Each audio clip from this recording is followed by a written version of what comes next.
Chapter 741. Osaka was a city rebuilt on the ruins. Due to geographical reasons, it was sandwiched by Beishan Lake and the Southern Bay, forming a barbell-like city layout. Beishan Lake was the northernmost part of Osaka, but the southern shore of Beishan Lake was definitely not. There were still a considerable number of residential facilities around the south-central area of Beishan Lake, and a considerable part of them were high-class residential areas. Don't be surprised why people would still build mansions here under the threat of the mutants. Basically, a considerable number of important people in Osaka used this place as a hunting villa. Especially in the past few years after the birth of the Deep Blue Walkers, the world government had basically turned from defense to offense in the wilderness. As the threat continued to decline, the high-level social mode of hunting around the lake became popular. However, this season was just the gap between the spring and summer hunting, and the hunting villa community by the lake seemed empty, with few pedestrians and relatively deserted. When the two people passed by, it was still a relatively difficult thing to ignore each other. "Good evening, Mrs. Kitayama." "Good evening. The wind tonight is very cool." "Yes." The two people passed by each other, leaving only the stiff smile of the housewife in the cool night wind. With this small detail as the starting point, it quickly became the main topic of tonight's high-class villa area. At the boring San Friends gathering of the women, many people commented, "Kitayama Yuehui, such a rude person. She's just an artist who retired from the entertainment industry. She's really arrogant. I heard that Mr. Kitayama is a powerful person in society." "Yes, I heard that. So for a long time, Mrs. Kitayama almost never went out. But I also heard that the powerful Mr. Kitayama is probably dead." "Oh, really? Isn't it? Every month or two, a car would pick her up at the door and come back after about a week. But that kind of car hasn't appeared for a long time. Osaka has been cracking down on societies recently, and it is said that many people were hospitalized and then died." Oh, so that's how it is. Then Mrs. Kitayama has been going to Mr. Jorgaman's place recently. She's going to pray, and it may be a fleeting future. Here, maybe we will soon lose sight of her." Whispers of surprise and excitement could be heard, or they could not be heard. Perhaps Beishan Yuehui, who was at the center of the discussion, could hear it, or could not. For now, she was still walking at an unhurried pace, maintaining a calm and indifferent attitude as she walked along the narrow but tidy tree-lined path. After all, it was getting late. Life in the major commercial and entertainment districts of Band City had just begun, but for the people in this community, it was basically time to rest at home. The further they walked along the boulevard, the fewer people there were. In the end, after walking for more than 100 meters, they didn't see a single person. However, right at this moment, Northmont Shuahue arrived at his own doorstep. The AI butler detected her vital data, and the security system opened the door. "You are back, madam." Beishan Yuehui silently walked into the yard. She still walked at the same pace as before, passing through the exquisite front yard. A gentle breeze blew, and the short shrubs and red-edged maple leaves in the yard rustled, welcoming their mistress home. The door to the main house opened as well. Beishan Yuehui walked to the entrance, put down her handbag, and bent down to change her shoes. At this moment, the lights in the house suddenly flickered, and the AI butler spoke again. "Sorry, there is some trouble." The voice was cut off, and the lights in the house were completely extinguished. Beishan Yuehui straightened up, stunned. But before she could react, a figure suddenly rushed in from outside the room. The moment he rushed into the door, he tightly stuck to Beishan Yuehui's waist without leaving any gap. At the same time, he stretched out his elbow across her shoulder, across her throat, and then pulled back, firmly jamming her windpipe and preventing her from making a sound. "Mrs. Beishan, poor woman, don't panic, I am here to help you." The voice of the intruder behind her was hoarse, and he breathed heavily. His hot breath rushed past Beishan Yuehui's ears. It had nothing to do with physical strength, but a natural reaction after the secretion of hormones. You have lost the care of a powerful person, haven't you? Without a backer, how can you maintain such an elegant and leisurely life? The future is simply a foreseeable tragedy. Come, I am here to help you. I don't need to do anything extra, just treat me the way you treat that person. Sensing that Kitishin Yuehui's resistance was very weak, the intruder turned her around, still clutching her throat with his hand. With the help of the moonlight shining in from the window, the intruder admired the beauty's delicate face, which was stiff from fear. Yes, this was the face. He had been spying under the camphor tree for a whole 2 months. It was a perfect fit for his aesthetic standards, a combination of beauty and fame. Although in the industry, this woman was also a relatively low-key type, but after more than 10 years of acting career, she should have many fans. Countless people could only look at her, but they would soon moan and beg under his body. Wasn't this the biggest source of motivation for him to become an ability user, to become a powerful person, and to be willing to work hard to cultivate? Now I am also such a person. The dim light of the emergency light in the corner of the wall reflected the intruder's face. This face had already assumed a pious and profound cultivation style, and he had been sitting under the Vizujia guard gate intermittently for nearly a year. At this time, he was still wearing a loose robe, but he quickly tore it off impatiently. Mrs. Beishan, remember me. I am Okano Soichiro. Hey! The fake monk named Okano Soichiro was too excited. When he tore off his own clothes, he actually gave Beishan Yuehui a chance to struggle. This woman, who was dominated by fear, somehow managed to escape from his grasp. She staggered backward, but her hind leg tripped on the corner of the entrance, and her body fell backward, falling heavily on the tatami. Okano Soichiro thought that Beishan Yuehui was going to scream, so he quickly rushed forward. But the expected scream did not come. In front of him, Beishan Yuehui was like an exquisite doll, only opened her eyes wide in fear. The lower hem of the kimono was stretched out by her naturally spread legs, and above her snow-white feet was the skin of her calves that was in no way inferior, or even smoother. This posture was slightly inelegant, but it was more suitable for the current situation, and it was an appropriate way to show off her beauty. Okano Soichiro was a little surprised, and the flames in his heart rose for the second time, crackling.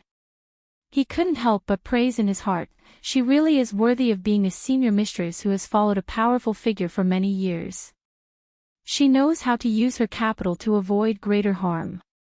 This is even better. Okano Soichiro was really about to explode. He quickly threw the loose robe that was in the way to the side, revealing a strong body that was only wrapped in the lower half. Mrs. Beishan, you have done well. From tonight onwards, you will live a new life, and it will be more comfortable than before. I, Okano Soichiro, a senior cadre of the All-Spirit sect, a person who is close to the gods, a person who is close to the gods. The so-called powerful figures of the underworld are not even worth mentioning compared to me. Come on, Mrs. Beishan, you can continue to do it, and show me what you are best at. Kitayama Yuki didn't completely listen to the intruder's request. Perhaps fear had completely seized her soul. She just sat on the tatami, half propped up with her elbows, and stared blankly at the fake monk under the faint light. If there was any movement, it was probably the light pink lipstick on her lips, gently opening and closing as she murmured something. At first, Okano Soichiro thought that she was begging for mercy, but the next second, he heard part of the words clearly. It's the life curse, the worldly love curse, and the great equality curse. There is no difference between the heavenly awakening myriad spirits, like life and hate death, all living beings are the same. In fact, Kitayama Yuki's voice was very soft, and her lips were not visible. If it were any other words, it would be very difficult to distinguish. But Okano Soichiro was too familiar with this part. He was stunned at first, and then he couldn't help but laugh. Wasn't this the prayer of the all-spirit sect? This set of prayer was obviously adapted from Buddhist scriptures, and the editor was quite insincere. However, within the scope of the spiritual light of the Sakavai Gate, it was indeed quite efficacious. If not for this, who would pay attention to ability users like them who had their eyes on the top of their heads? He didn't expect Kitayama Yuki to be a devout believer. But in front of him, a high-ranking cadre of the All-Spirit sect, she was chanting the All-Spirit's curse. This was pandering, it had to be pandering. Come, Mrs. Kitayama, I will teach you a more correct way of chanting. I will show you a miracle, and let you see a new world. Okano Soichiro thought that it might be interesting to put on a preaching act. But after saying so much, he was already parched by the flames in his body. He couldn't hold it in any longer. He took a step forward, reached out, and grabbed the front of Kitayama Yuki's dark blue kimono. He tore it, along with the inner lining, and even loosened the belt. Kitayama Yuki's loosened collar didn't expose too much, but the clear and perfect collarbone was another part of the sexiness of a mature woman. Okano Soichiro was so excited that he almost howled. He couldn't care less about finding a bed or anything else. His body pressed down, and he wanted to taste the cool fragrance of Kitayama Yuki's body again. But at this moment, his chest suddenly trembled, and there was some resistance. It wasn't too big, but some kind of inexplicable and strange feeling started from there, all the way back, stirring in his chest, and then coming out from his back. Numbness and slight pain, as well as the instinctive awakening of fear in the human body, surged into his mind. He widened his eyes and looked at the beautiful face that was right in front of him, who was still muttering an incantation with a unique stiffness.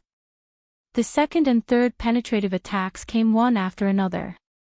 Okano Soichiro finally turned his gaze to between his chest and abdomen, and then he saw 3 vines as thick as a thumb penetrating into his body from different parts of his chest and abdomen, and they came out from his back that he couldn't see. Fear stimulated his spirit sense. Although he couldn't see, he could feel that the 3 vines were intertwining and twisting above his back, like spirit snakes swimming and coiling. Where did these vines come from? Am I going to die? Confusion and fear, as well as the fatal true damage, instantly took away all his strength. His body went soft, and it was impossible for him to support his body anymore. Naturally, he fell to Kitayama Yuki below him. But the 4th, the 5th. Okano Soichiro couldn't count them at all. His remaining consciousness was no longer suitable for such complicated work. Countless vines and tree roots shot out from Kitayama Yuki's messy kimono, from the originally neat tatami, and from the walls and ceiling. They were not limited to Okano Soichiro's chest, abdomen, and back, but also his hands, feet, head, and all other places that could be pierced and sucked flesh. In the blink of an eye, Okano Soichiro was held in midair by the vines and tree roots. He wasn't dead yet, and the familiar incantation was still echoing in his ears. Why is this happening? Okano Soichiro was, of course, unwilling to die in such a cowardly way. He also tried to chant the incantation and mobilize his supernatural power to save himself, but everything melted under Kitayama Yuki's stiff tone. His supernatural power was unmoving. The vines and tree roots that pierced through his body had absorbed all his vitality, turning him into a pool of muddy stagnant water. And the source of the power that killed him, Okano Soichiro made a muddy sound and tried to reach out his hand, wanting to touch the beautiful face that was close at hand. However, his arm, which had been pierced by several vines and tree roots, had completely lost its momentum. His fingertips moved forward by less than a centimeter, not even a millimeter, before they were forever frozen in midair. And under the greedy suction of the vines and tree roots, they rapidly withered and lost all their flesh in water. His body was the same, turning into a shriveled, curled corpse. Such a horrifying scene happened in front of her, but Kitayama Yuki's beautiful face was still the same as before. She just stopped chanting the incantation, and her eyes were calm and empty as she looked forward. In midair, Okano Soichiro's remains were gradually pulled by the vines and tree roots. Due to the rapid extraction of water and nutrients, the bones that supported his body also quickly lost their strength and shattered. It was impossible for them to resist the pulling force from all directions. In the blink of an eye, he turned from a dried-up corpse to an unrecognizable human shape. Then, he cracked and disintegrated. Most of the remains were taken away by the vines and tree roots and sent into the hidden garbage channel. However, some pieces of skin and flesh fell from between the vines and tree roots, sprinkling on the porch in tatami, and some on the edge of Kitayama Yuki's snow-white foot bag. At this time, the advanced AI butler had finally overcome the virus invasion and rebooted and restored its functions. This bit of human tissue debris was naturally cleaned up by the multifunction housekeeping robot that automatically activated. The silent vacuum cleaner sucked away the human tissue debris, including the bit on the foot bag.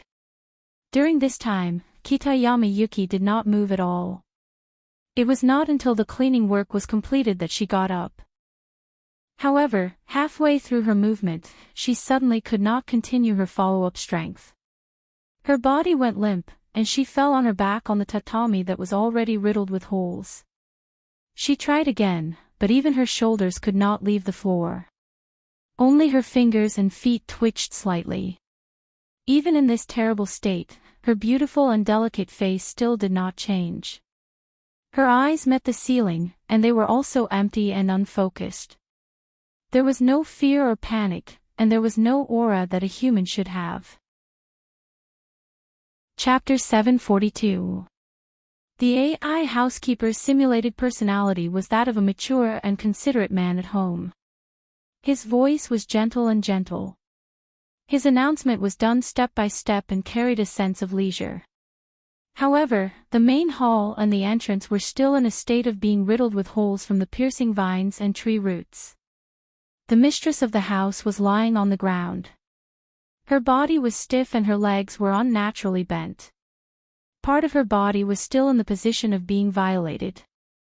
Under such circumstances, the housekeeper's announcement appeared particularly strange and comical. There were no cars parked outside this high-class villa.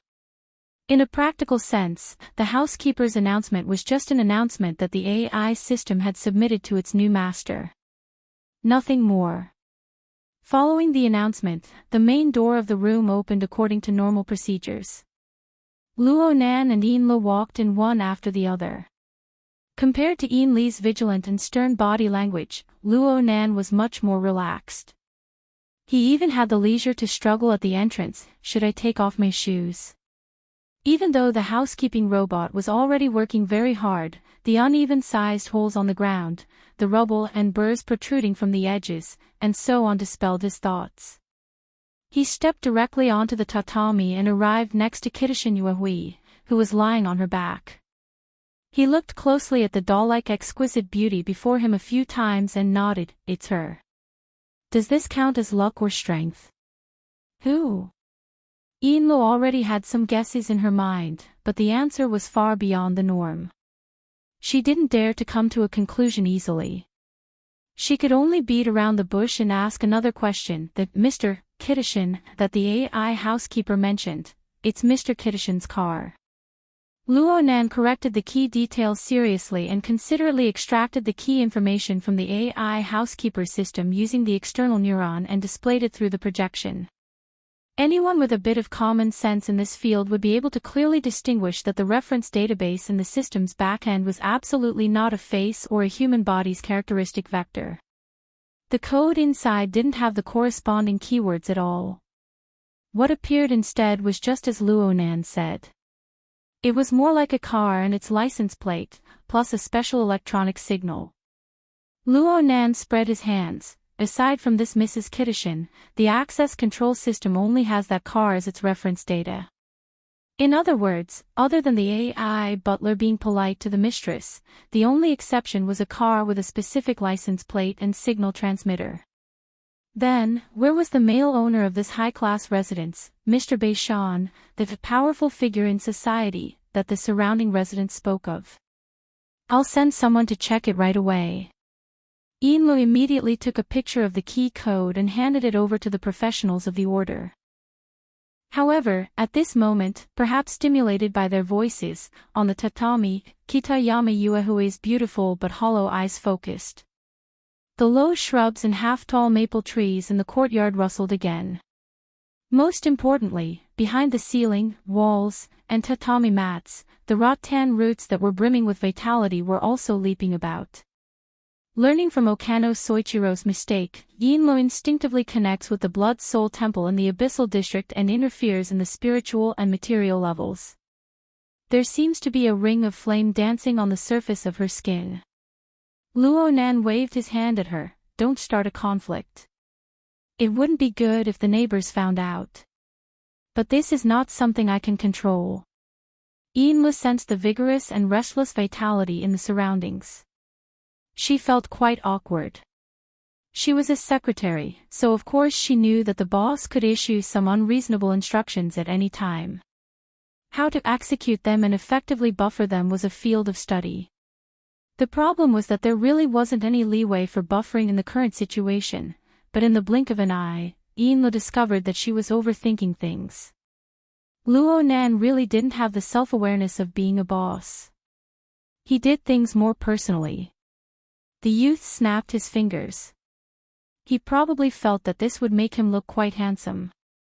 After a pointless show-off, a powerful and inconceivable supernatural power drove him.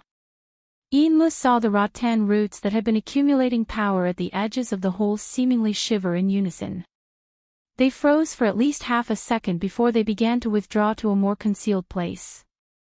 The restless vitality that gathered in the surroundings also transformed into scattered fluctuations that receded into the distance like a receding tide.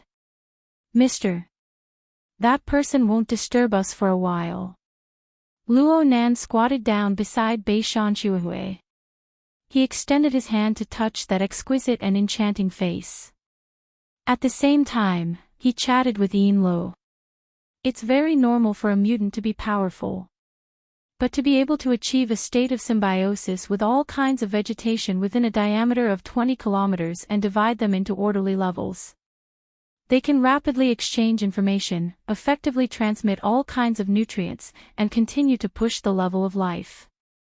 This kind of method already possesses a relatively solid social nature. I've only seen similar examples in the Vulcan ant colony. It doesn't matter if there's someone guiding it during this process. Mr. Jordan Wyman is quite amazing. Luonan even used his other hand to pat the tatami as he spoke. This could be considered a friendly greeting to the mutant camphor tree that was currently avoiding this dangerous area. That's right. You give me face, and I won't destroy the vegetation kingdom on the southern shore of Beishan Lake that you've built with great difficulty. You can also continue to be the king and god within this 300 to 500 square kilometer area. Yes, Mr. Jordan Wyman was able to achieve this scale. This was directly related to his low-key and pragmatic attitude. It seemed that he was very good at cooperating with others. He was willing to listen to others' opinions, and he was able to distinguish when to seize the center position and tyrannically abuse others, and when to retreat to the corner to develop wretchedly. He wasn't like the Vulcan ant colony. They relied on their innate talent to forcefully open up their base and show off their operations. No one could blame them for being harvested batch after batch. Regardless of whether it was Luonan's explanatory words or the deeper meaning behind his words, Yinlu had a certain difficulty in understanding them. She could only discuss the matter as it stood. Mister, are you saying that the aberrant camphor tree is playing tricks behind all of this? It controls the surrounding vegetation and this Mrs. Beishan. Yinlu cut off the second half of her sentence when she spoke up to this point. This was because she was still unable to explain the problem with Mr. Beishan's car. Luonan also laughed. Mr. Jordan Wyman is an expert in transforming plants, but he suddenly jumped to a higher mammal. Moreover, he looks just like a normal person. Isn't it too horrifying to consider this? Yes. Yes. Yinlu felt that her response was like that of a new graduate. Other than saying yes, she didn't have any other value to her existence. This made her feel a bit frustrated, as well as a rapidly soaring sense of crisis. If she kept wandering outside of her boss's core thoughts, then her job as a secretary would most likely end. She wouldn't be able to achieve the more difficult goal of deepening relationships. This didn't make sense. Eunle had always felt that she was a smart and astute person. Even in front of Mrs. Halder, she could still do the work of a good advisor. But beside Luo Nan, when faced with this youth's leaping thinking pattern and his unpredictable temperament and attitude, it was far too difficult to form a response. Could it be that her plan's positioning was still lacking? Luo Nan didn't care about what Eunle thought. It was quite refreshing to capture his target in one go, but the follow-up verification work needed to be done bit by bit. His fingers moved down from Bei Shanchuahui's head to her neck and shoulders, as well as the slightly exposed skin of her chest, in a circular motion. During this time, Bei Shanchuahui, who was lying on the tatami, had her fingers and toes twitching. She seemed to be resisting, but she was more like a machine that had lost its power source. She was unable to complete a complete movement. She could only let Luo Nan do as he pleased. All of this fell into Eunle's eyes. She gaped, but she couldn't help but think of the problem of having 3 helpers. But right now, she decided to be mute for the time being. After touching for a while, Luo Nan didn't even turn his head. He waved his hand at Eunle. "You come touch as well." After a moment of stupefaction, Eunle earnestly performed her duties as a secretary. She listened to her boss's words and walked to the other side of Bei Shanchuahui's lying body. She knelt on one knee and extended her hand to touch the snow-white skin. Luo Nan pointed from the side. "Don't just touch her chest. Touch her face as well. Don't you feel that her body is a bit skinnier, but her face is a bit more vivid?" Eunle's emotions were complicated. She exerted a bit of force with her fingers. This way, she could feel the subtle differences brought about by the different amounts of fat under the skin. Of course, there were natural differences between the face and the chest, but there was no point in nitpicking in this kind of situation. "Are there any traces of a disguise? It seems like you women are very good at makeup." Eunle had a tendency to immerse herself in the situation for a moment. Luckily, she quickly regained her composure and spoke in a matter-of-fact manner.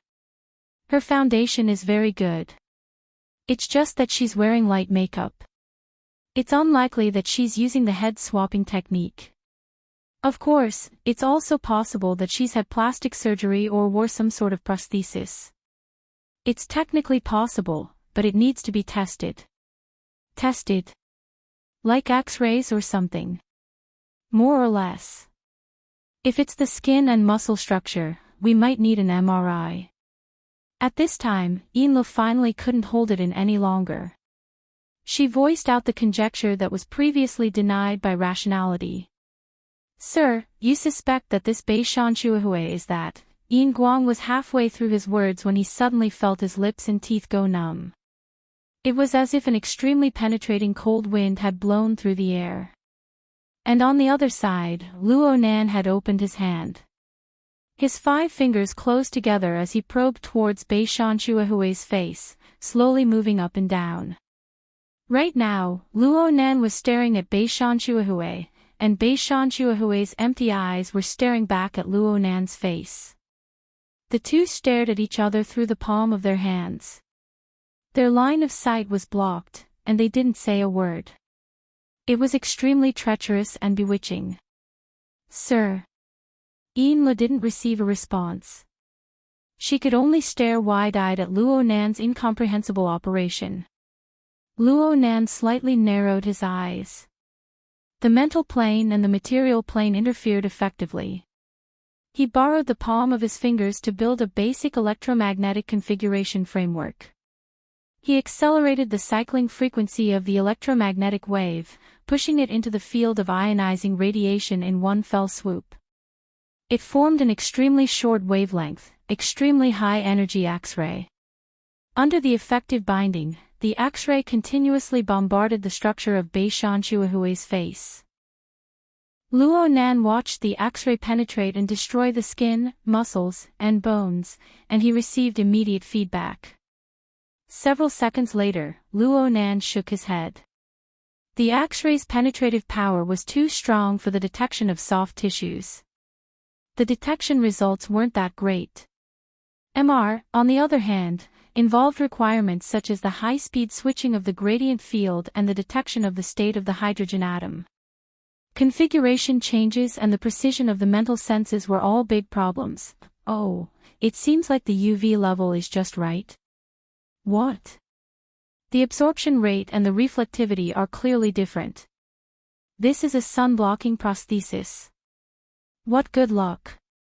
10 seconds later, Luo Nan was certain in his heart. He nodded slightly. There really is a layer of prosthesis, but the fusion is quite tight. It looks like a special key is needed. It should be the special characteristics of that person's soul strength. As he spoke, his mind had already cut into the cloud world. He carefully observed the target's soul body over there. I remember simulating it once or twice in the past. Luo Nan's training in the high-end imitation show on the Pacific Ocean had displayed its use. Perhaps Luo Nan couldn't change the essence of his soul, but he could use his outstanding configuration skills to precisely interfere and transform the material and mental environment.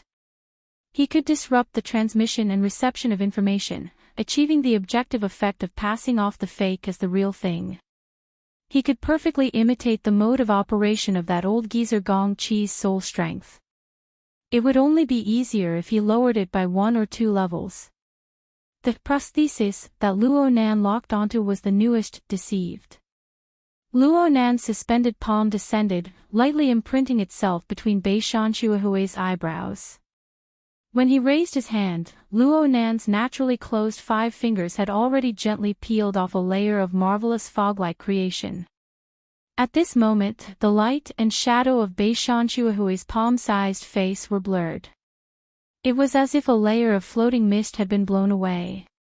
It was clearly the same silhouette, but the appearance that appeared before Luo Nan's eyes was vastly different. The most obvious change was that Bei Shanshuahui's cheeks had become thinner. Her cheekbones were higher, her eyes had become slightly longer, her eyebrows had become thin and sharp, and her face had become excessively straight. This caused the structure of her facial features to become more three-dimensional, and she appeared much colder and sharper.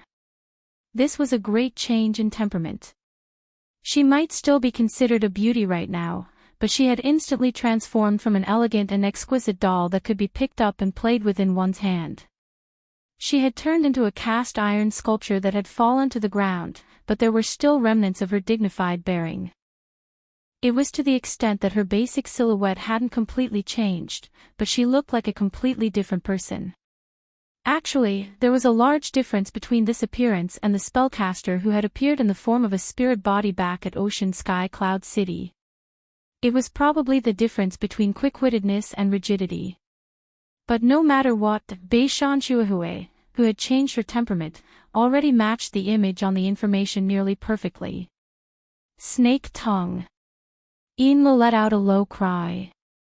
She gasped in admiration, but she was even more astonished. She looked at Luo Nan's series of operations in a state of extreme astonishment. Especially the bewildering and suffocatingly fast deciphering method in the latter half of the process. It displayed a new special ability that Luo Nan had never displayed before others. The simulation of soul strength was one thing. Though they couldn't understand it, everyone knew of Luo Nan's exceptional talent in the mental side. But how was he able to produce, control, and detect various types of ionizing radiation? This should be an ability that could probe down to the microscopic level. Don't look at this sort of small task that could be easily completed by professional instruments. It didn't matter if it was practical or not, the number of ability users in the entire world who could do it with their bare hands was probably just a handful of fingers and toes. And they were undoubtedly the tight combination of super strength and super talent. They didn't even cross the bottom line of being extraordinary.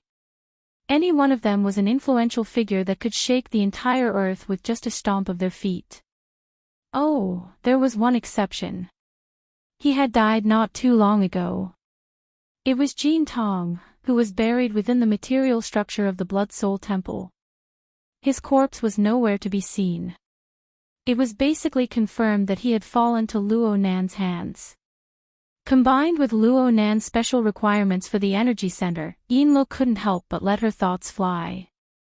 She unfolded a series of complex associations, and at the same time, she bore the corresponding throbbing emotions of her thoughts. Luo Nan was stronger than she had estimated. He was much stronger. Chapter 743.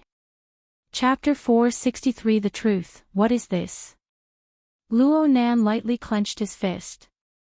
The strange object in his palm was like a semi-condensed mist. It was none other than the prosthetic body he had peeled off from Snake Tongue's cheek.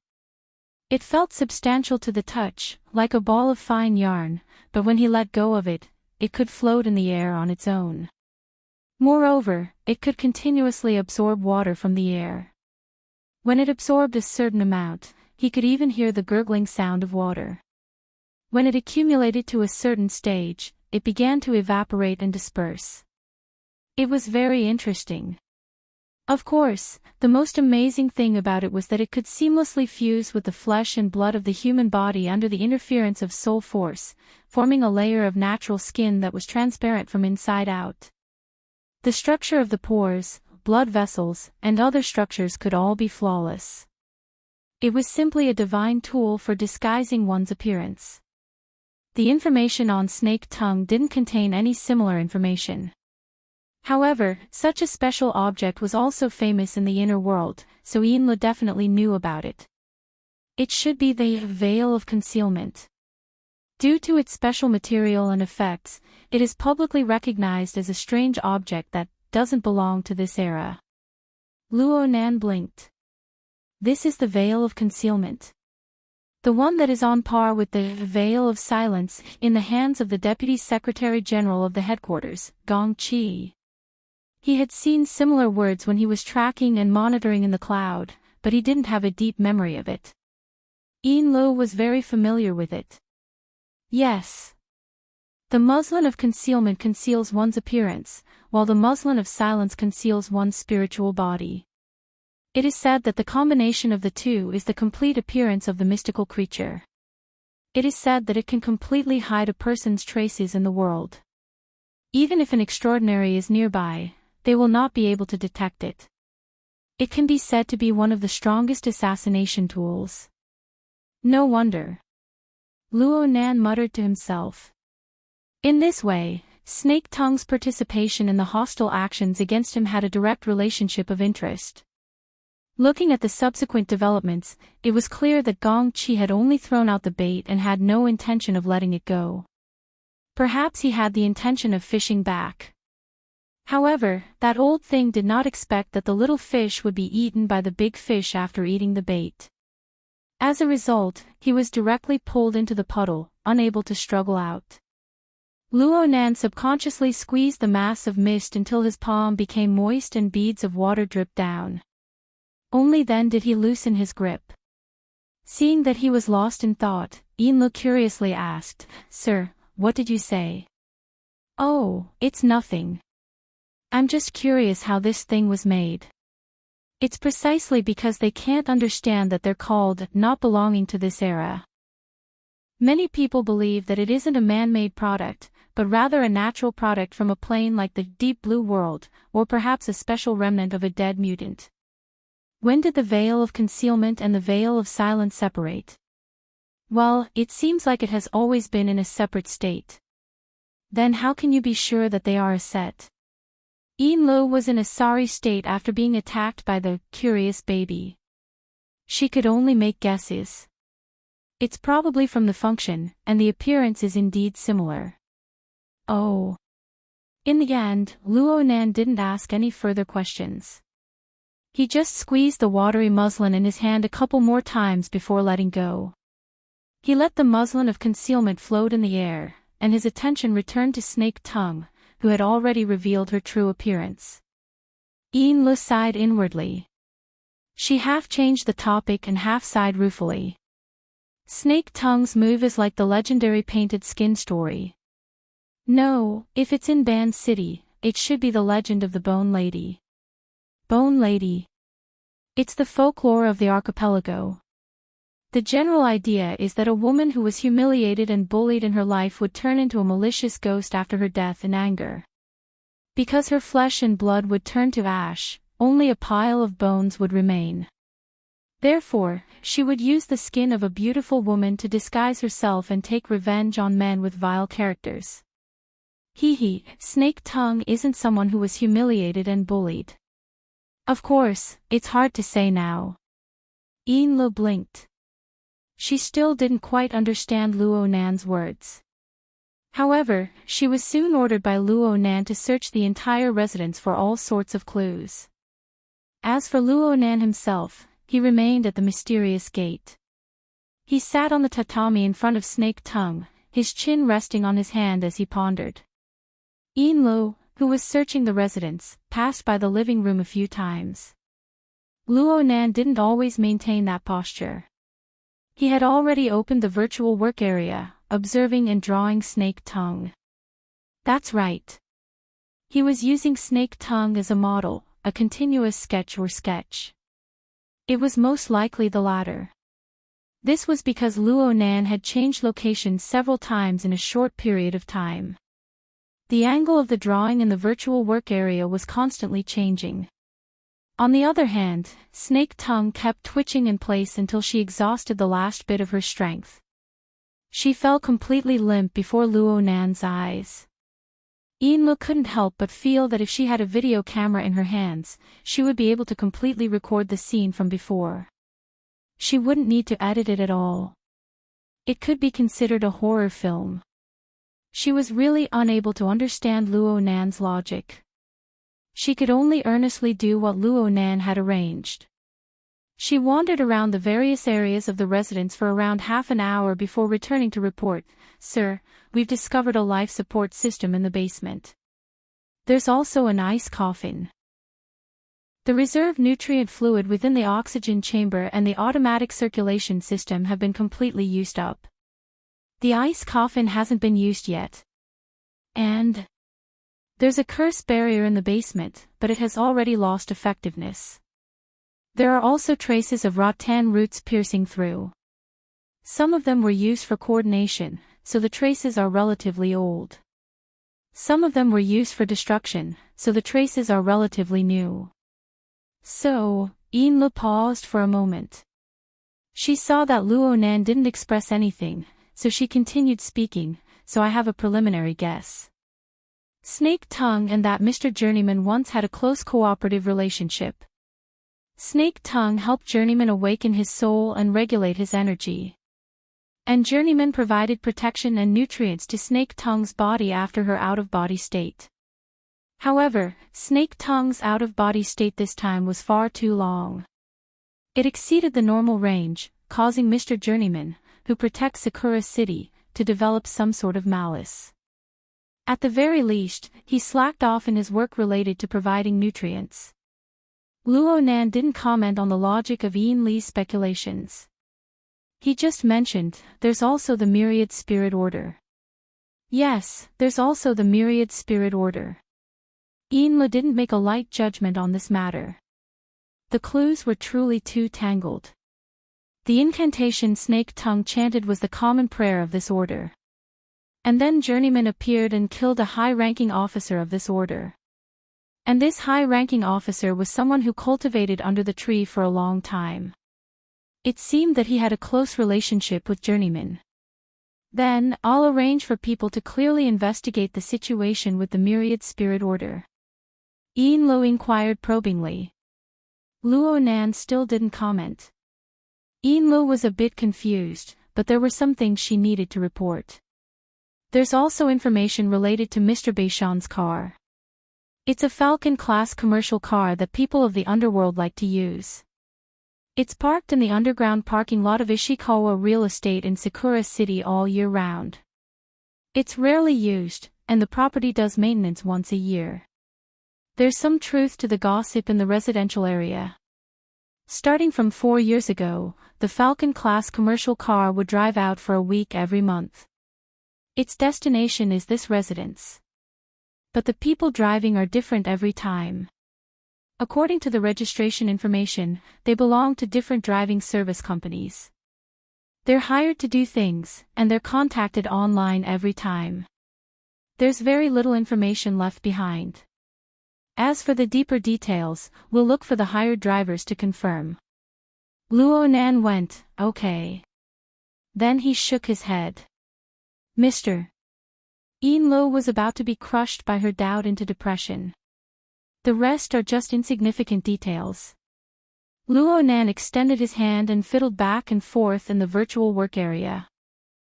The dozen or so sketches he had done revolving around Snake Tongue in the past half hour were switched back and forth with the movements of his fingers. His hands moved, and he spoke absent-mindedly. Right now, we can basically confirm that Snake Tongue has North Shanshuahui's identity. She's managed a hiding lair for herself. What role does Wu Wei Men play here? What role does the Myriad Spirit Order play? How did that car get arranged? Is the real North Shanshuahui dead? Or is she Snake Tongue's hidden identity to begin with? There are many details to dig into. The deeper you dig, the more you can see its exquisite and ingenious structure. But so what? Then, we're already here, aren't we? All of Snake Tongue's disguises have lost their meaning. Her suspected collaborator, Mistress Wu Wei Men, has also given up on this place. We hold her life and death in our hands. Right now, we just need to cover her nose and mouth, and all of her efforts will turn to ashes.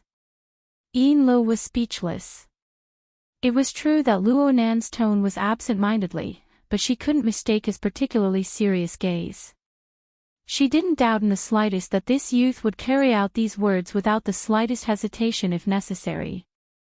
From this, it could be seen just how intense Luo Nan's hatred towards Snake Tongue was. All of this was because of the building in Xia City known as the North Shore Gear. No, it would be more accurate to say that it was because of the deep foundation of Luo Nan's core, the concept mask. It was a special familial love that he longed for immensely but was destined to never be able to recover. Yin Lo lowered her gaze. She didn't dare to look Luo Nan in the eye, but Luo Nan's voice continued to transmit into her mind. Snake Tongue has done everything perfectly. Full marks for logistics arrangements. Excellent tactical design. However, she made a fatal error in her judgment of the most crucial link of the overall situation. She didn't clearly see the mission provider at the start. She misjudged the ultimate goal of the mission at the end, which was me. The start and the end were a complete mess. She didn't have a way to deal with a powerful enemy that transcends her scope. Her judgment of the overall situation was naturally abysmal. So what if the details in the middle were perfect? Yin Lo raised her eyelids slightly and her lips parted slightly. She wanted to say something along the lines of, Mr. is right. But what she saw next was Luo Nan pulling out different sketches one after another from the virtual work area.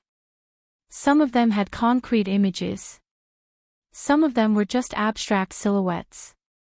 In total, there were over 20 sketches. Right when she was baffled, she saw Luo Nan wave his hand in a casual manner. The vast majority of these sketches in the virtual work area flared with the special effect of flames. Then they were annihilated into nothingness. This was a sign that the system had completely deleted them. Mr. Yin Lo was completely confused.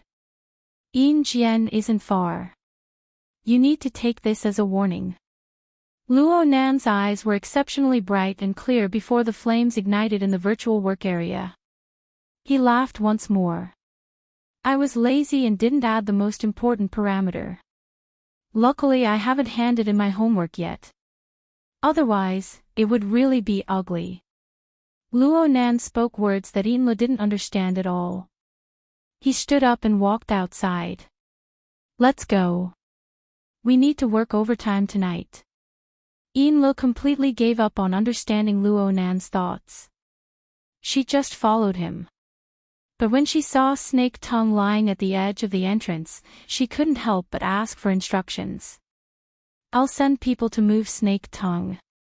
"No. Don't worry about her." Luo Nan waved his hand and the veil of concealment, which was floating beside him, was cast back onto Snake Tongue's face. It automatically followed the previous settings and transformed into North Monshuahue's exquisite and enchanting face.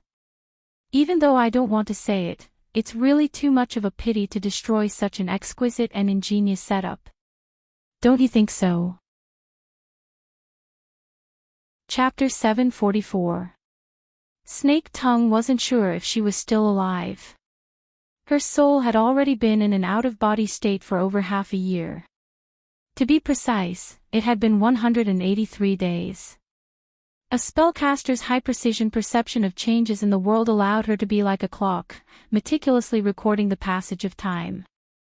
But right now, the only reference for this ability was herself. From the looks of it, the only effect it had was a meaningless record of death. She didn't know if this had already broken the records of the inner world, but she knew that her condition was very, very bad. Perhaps she was only one step away from death. It was still the same question. Was she really still alive? Legends of undead immortals had been passed down in East Asian cultures since ancient times. Although the details were different, the general idea was that cultivators abandoned their fleshly bodies and their souls left their bodies to roam between heaven and earth. Because of this, they possessed inconceivable divine abilities. But the trajectory of their lives unexpectedly drew a parabola. At the end, they fell into the abyss of despair. Perhaps in a few years or a few decades, Snake Tongue's example would be added to the footnotes of undead immortals. But the most likely outcome for her would be the same as the swirling and tearing clouds in front of her. She would be silently annihilated without the slightest trace. One didn't need any precise perception to determine the rate at which a spirit body decayed. Her time approached with each passing day, and her body gradually lost the ability to move independently. Therefore, for the past 2 days, Snake Tongue was no longer like a spirit that followed Gong Chi around in the cloud world. Gong Chi was indifferent to this. The relationship between Snake Tongue and Gong Chi had already undergone a clear change. Moreover, it was a destructive result. On Snake Tongue's side, there was hope and despair, vigilance and numbness. On Gong Chi's side, half a year had passed. No matter how gloomy and ruthless he was, it was impossible for him to perfectly control his emotions at all times. Bewilderment, fear, irritation, and anxiety. These negative elements were like prisoners. Bit by bit, they scattered out and were received by Snake Tongue. Finally, on a certain day, at a certain moment, these accumulated elements broke through the limits of the hope in Snake Tongue's heart. The net of her will was finally unable to bear the truth of despair. Snake Tongue erupted. She questioned Gong Chi's lack of progress over the past half a year. Of course, she also questioned the substance of Gong Chi's activities here. Then, the truth of everything was revealed. Gong Chi, this insufferably arrogant extraordinary who seemed to have a card up his sleeve, was actually just a prisoner trapped in this cloudy world. Why had she fallen to such a state? Her reflection had just begun when Snake Tongue's subjective thoughts intentionally cut it short. She didn't want to engage in these meaningless thoughts. Apart from continuing to consume her soul force, it would cause her to rapidly and continuously approach that pitiful artifact spirit. She emptied her mind and silently curled up under the muslin of silence. She watched the surrounding clouds surge and tear apart before drifting away. Gradually, her mind became somewhat absent-minded. Perhaps dissipating like this wasn't a bad thing. The moment her consciousness collapsed might be true liberation. Snake Tongue was absent-minded and absent-minded. Her mind seemed to truly dissipate along with the clouds in this strange and despairing void. And in the chaotic prelude to the complete destruction of nothingness and the complete arrival of chaos, a color completely different from the white clouds and bloody light she was accustomed to seeped in. It was like splashing ink, instantly rendering the edge of her perception. An illogical change of situation, it was a dream. Snake Tongue had a dream. She dreamed of Sakura City. She dreamed of the shrine she lived in during her youth. She dreamed of the clear ripples of North Mountain Lake. She dreamed of the color of night that blended perfectly with the lake water.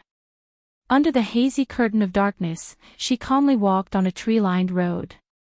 The cool breeze that blew against her face carried the fresh scent of a fragrant camphor tree in the middle of its flowering season. Zhou Weimen seemed honest and sincere, but he was a freak that wasn't worthy of trust. It was this point that gave people a favorable impression of him. Mrs. Yamamoto snorted at her. Her face, which couldn't even be supported by hyaluronic acid, was filled with jealousy.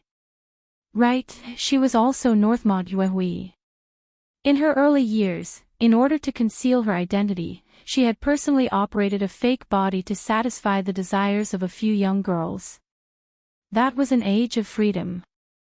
She could freely switch between two identities, and she could casually tease those foolish people who were drowned in money, beauty, and power. Now that she thought back to those days, she felt that they were quite pleasant. But unknowingly, her happy life had ended.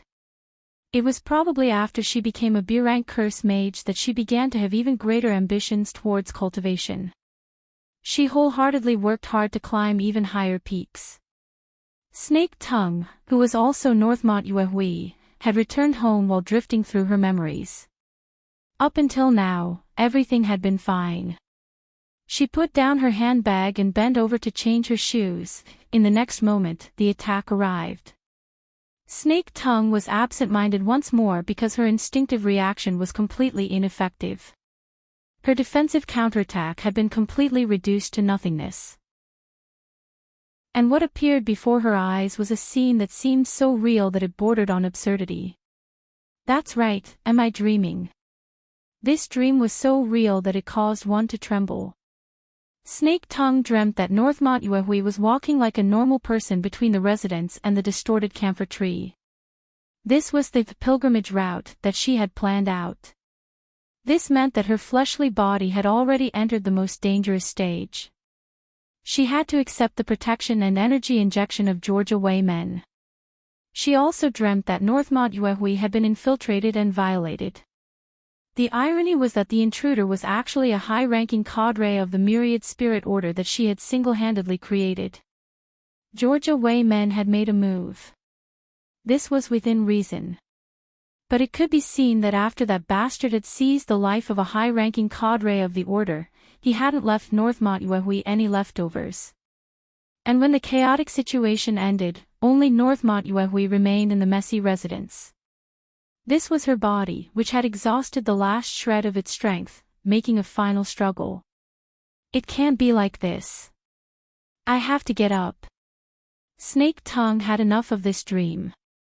She could imagine the fate of her body in her mind, but she really couldn't bear to see such a realistic and absurd scene play out before her eyes. At this moment, she merged with Northmont Yuehui and struggled with all her might, even though she knew that struggling in a dream was meaningless. Then, it moved. Her fingertips moved. In the dream, Northmont Yuehui was dumbfounded. In the cloud world, Snake Tongue was also dumbfounded. The entire world, regardless of whether it was real or fake, seemed to freeze. Countless thoughts rose and fell in succession. She pushed Snake Tongue to try again and again, but the result made her go crazy. What was this? What was this? If she was watching a movie that had nothing to do with her, if she was only going to endure the torture of the scene, then Snake Tongue would have accepted it. But what was going on with this ambiguous situation? She could control her body and had that tiny bit of reaction, but she simply didn't have the feeling of her soul fusing with her body. It was like she was using a game controller to control a character in a game. Half of her body didn't respond, but the other half sent back clear feedback. it was nothing more than feedback, nothing more. It wasn't any more meaningful than the vibration of the controller. Her soul body was still in a detached state, and her body couldn't receive the warmth and nourishment of the supernatural power. Everything seemed to be separated by a thin and hard layer of glass. All she could do was constantly wipe away the moisture that she breathed out, making the scene in the dream a bit clearer. She used this illusory reality to torture herself a bit more crazily. Apart from this, there was nothing. Nothing at all. Even the tiny bit of vital energy left in her soul body had scattered quite a bit from this torment, pushing her one step closer to the edge of death. Reality and fiction, hope and despair, were separated by a layer of a dream. She nearly lost control of her emotions. What burned was a mixture of impatience, anger, despair, and that tiny bit of stubborn hope. Snake Tongue's soul body was scorched, and she couldn't stop trembling. What's going on? The abrupt sound wave vibration caused Snake Tongue to wake up with a start. Gong Chi's cold face shattered the dream that made one go crazy in despair. This powerful person still maintained the strength of an extraordinary. Even though he was in his soul-body state, his gaze was still as focused as before. Dense clouds of doubt tumbled within. Snake Tongue stared at him until Gong Chi's gaze turned a bit colder. What did you do? Oh, he didn't know. The veil of silence was constantly monitoring her, but she hadn't discovered any clues. Was it really just a dream? This was what Snake Tongue thought and said, I'm dreaming. I'm dreaming that I'm going to die. Snake Tongue suddenly felt that it was extremely comical when she saw Gong Chi's instant bewilderment. She laughed loudly, and her soul body was like a candle flame in the wind, swaying in the violent winds above the clouds. Gong Chi looked at her, speechless. Regardless of whether it was the violent winds above the clouds or the laughter, it was impossible for them to be transmitted to another spacetime. However, there were some special psychic waves that possessed even more marvelous radiation and penetrative properties. Fan Lu suddenly opened his eyes in the Lake City region of Earth, which was completely unrelated to the cloud world. He could see that the main body of the world was still dark, but the rampant spotlights and noisy music painted the environment into a nightclub atmosphere. That's right, this is the nightclub. How did I get here? Oh, after sending off the boss, he came back to greet that lunatic centaur. In the end, that fellow maintained a high level of excitement for a long time. He forcefully dragged him and little Zhao, who had hurried over to support him, to the highest-class nightclub in Lake City to drink and celebrate. Little Zhao was already hanging in the corner. As for Fan Lu himself, he seemed to have fallen asleep and had a dream. Dream? What did he dream of again? The alcohol stimulated part of his brain to slow down. Fan Lu already had no sensitivity towards the vague memories of his dream. He didn't wait for him to be more clear-headed.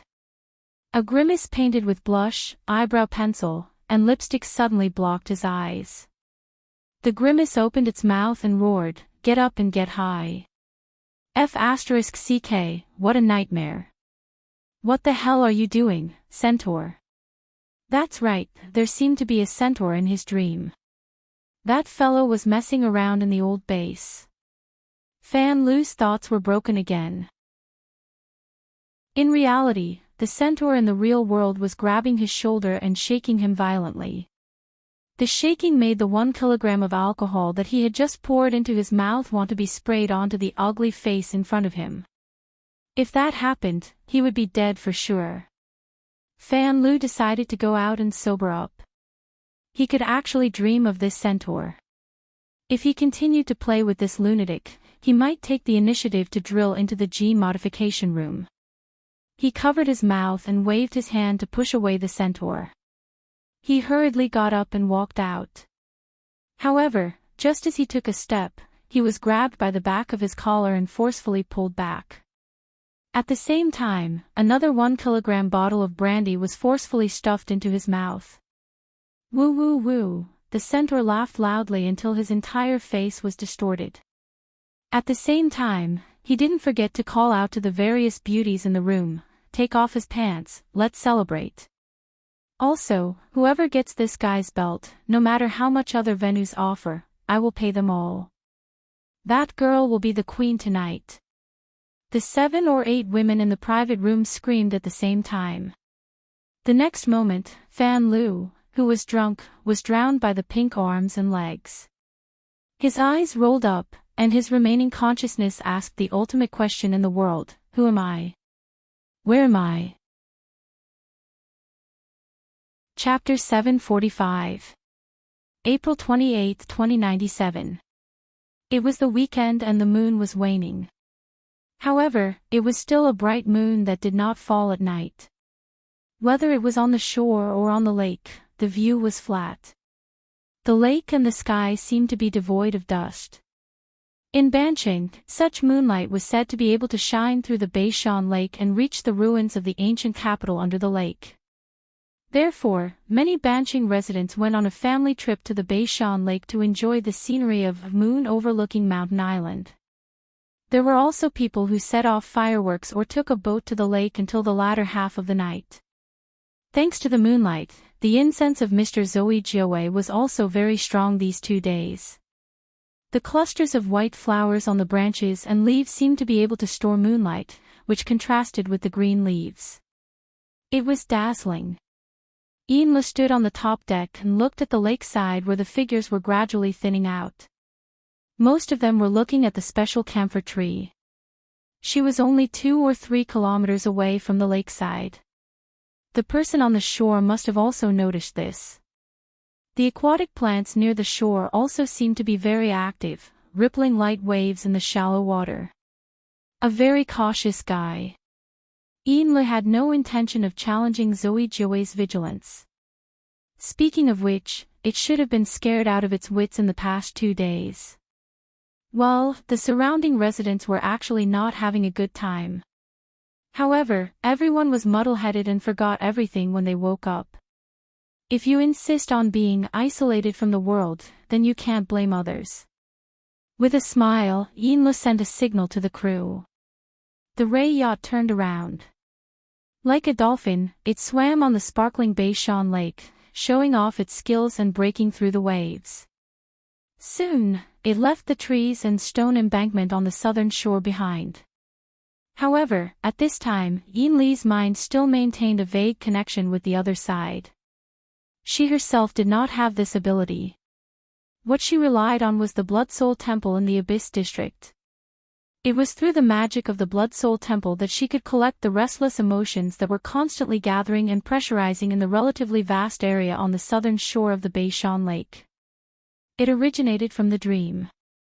In front of Yinlu, the virtual workspace was always lit, forming a beautiful light color balance with the sprinkling moonlight. In addition, a virtual keyboard was also projected. Yinlu's slender fingers danced on the keyboard as she drafted the letter. Yinlu chose to use this retro method to sort out what she had done, experienced, and guessed in the 3 days since she arrived in Bancheng City. She wanted to find a connection and better explain it to her boss who was thousands of kilometers away. So far, only 25% of the total budget of the operation has been spent. Practically every item is below expectations. Aside from the basic consumables, this item has already exceeded the budget by 4 times. Mr. Luo Nan has displayed astonishing efficiency, both in the way he arrived in Bancheng City and in the way he acted after arriving. It only took him an hour to achieve the basic goal that he had set in the beginning. All the time that followed was spent on arduous and monotonous cultivation and experiments. Yinlu finished inspecting the draft from before. She pondered for a bit before continuing to write. I believe that Mr. Luo Nan possesses a type of talent. There is certainly a logic system within his brain that we are unable to comprehend. I have eliminated words like divinity, omniscience, and so on.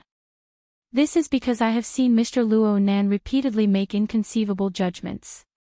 He takes a long time to think and then verify things. He still retains the habits of thinking similar to humans, but his methods are very different.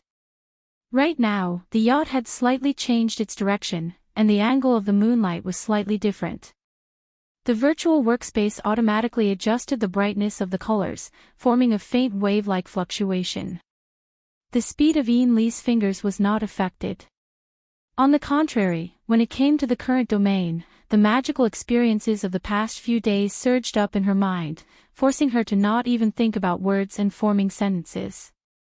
She only wanted to pour out her thoughts. I have seen at least 2 different modes of thinking related to Mr. Luo Nan's thinking. The first one is the configuration of thinking that the order needs the most urgently. I believe that Mr. Luo Nan already possesses a highly mature system model in this domain. In his eyes, all material and mental structures, including the forms of actions of supernatural powers, can be classified as configuration problems. I have mentioned the complex relationship between snake tongue and the mutated camphor tree. I hope that my description won't cause you any trouble. In fact, the words I use to express myself are merely a clumsy description of the configuration diagram that Mr. Luo Nan drew. Ian Le didn't bother to express anything here. She just inserted the 3D configuration diagram that Luo Nan had drawn 2 days ago in response to this problem as an attachment. The automatic layout effect was very dazzling. Even the plain text seemed to jump. The maze-like configuration diagram didn't show the image of a large tree or a beauty at all. It was more like the perspective diagram of some kind of complicated machine. According to Luo Nan, the diagram included the dynamic energy of Snake Tongue's body and the camphor tree that was several kilometers away. It also included the interaction of this model with the surrounding environment. They could be direct and orderly arranged. They could be disassembled and reassembled. They could be optimized according to a set of rules, forming a system that was even more closely related. These were all Luo Nan's explanations and demonstrations. Ian Le could only accept and copy everything. After doing all this, Ian Le quickly got rid of this domain that she wasn't good at. She began to talk about another matter that she was more concerned about. It was also a peculiar process that she was still pushing forward. As for the second type of thinking program, perhaps you have already seen some clues from the changes in Blood Soul Temple. In the past few days, the emotions of the residents of Banqing have been very restless. The order even took the opportunity to develop a few shallow believers. These changes originated from Mr. Luo Nan. He is using a method similar to the dream entering technique to smear the dreams of the people of Banqing. He calls this method creation. The following is a related work. Ian Le inserted the second attachment. This was a psychic diagram that Luo Nan had created last night. The scene on the diagram was relatively abstract. From Ian Lee's point of view, Luo Nan had drawn a stormy weather on the sea. The silhouette of a giant ship teetered on the crest of the waves. But the most eye-catching thing on the diagram was the 3 sets of dusky pillars of air. They were like 3 scattered sea tornadoes, occupying more than half of the space in the diagram. Luo Nan didn't deliberately hide his methods. He even took the initiative to invite Ian Le to look at it. He said that she could interpret it from many angles. This was why Ian Le dared to pass this psychic diagram to Lady Halder. She even added her own judgment. She didn't try to forcefully interpret the psychic diagram. Instead, she talked about her impression of Luo Nan as a whole. I feel that Mr. Luo Nan has a strange sense of dislocation. He clearly possesses inconceivable talent and ability. He also firmly believes in his own unique logic system. But he often unconsciously underestimates his own strength and the effects of his actions when making specific judgments. With Mr. Luo Nan's perception and judgment, this sort of dislocation shouldn't have occurred. Perhaps there is a problem with the frame of reference he chose. I believe that Mr. Luo Nan is currently facing enormous pressure. From what I've seen, he's abandoned all forms of entertainment in Banqing. Aside from those thoughts that are hard to understand, he's engaged in high-intensity training between the 2 energy centers. He's extremely nervous. He's as taut as a bow. It's as if he's going to fight a life-or-death enemy at any moment. But the horned demons that have been running rampant these past few days simply don't have the qualifications to become his enemy. I'm unable to determine where his enemy is coming from, but the bottom line of my judgment is that it's an extraordinary level character. But what makes me very puzzled is that with Mr. Luo Nan's transcendent status in the Xia City branch, 1 or 2 extraordinaries aren't enough to give him such enormous pressure. Then I consider the secretive nature of Mr. Luo Nan's activities in Banqing. So I have a guess. It's very likely that he wants to face an opponent that he can't reveal to outsiders. Considering the public nature of his conflict with Quantum Corporation and the Order of Justice, it's unlikely that the enemy comes from these 2 powers. Then it's very likely that the enemy comes from within the Ability User Association system. Of course, it's also possible that it involves some secret interests that can't be revealed to outsiders. This guess can explain the problem of the frame of reference. It can also partially explain the problem of the psychic diagram. This is because Mr. Luo Nan is only considering the extraordinary level. And this is very likely an opportunity that belongs exclusively to us. An opportunity to truly unify our standpoint with Mr. Luo Nan. Should I try to understand this aspect of information during my time in Banqing? Should I make my stance more clear to Mr. Luo Nan? I'll leave it to you, boss, to decide. The letter could be considered to have come to an end at this point. There were still a few words that didn't convey the meaning of the letter. Yinlu had to correct them one by one at the end. She read through the letter once more, checking whether or not she had missed any key information. But the more she read, the more subtle the feeling became. She seemed to have made some sort of misplacement between the lines of the letter. It was in the aspect of standpoint. Yinlu was a bit absent-minded. And at this time, the speed of the yacht suddenly dropped significantly. It soon came to a stop. She furrowed her brows. She was just about to contact the head of the crew when a message came from the other side. A strong magnetic field has appeared in the surrounding area. The electronic equipment on the ship has been disturbed. It seems that cruising has arrived nearby. Is that so? Yinlu got up. Because she was looking down from a high vantage point, her field of vision was wide. Her gaze moved a bit, and she saw a strange bubble suddenly bubbling up on the surface of the lake in the distance. The surface of the lake began to ripple. Half a second later, under the illumination of the moonlight, a certain shadowy structure that was still very stubborn emerged from the surface of the lake. It floated up step by step. Yinlu didn't need to read the follow-up to know that it was a combat machine constructed from flesh and steel. The opponent's body soon completely emerged from the surface of the water. According to the data, the combined weight of flesh and steel should be over 300 kilograms. Its density was far greater than that of water. But this exoskeleton armor, as well as its controller, had never intended to rely on buoyancy. The tough body surpassed the rippling clear water and crushed through the nearly empty transparent air.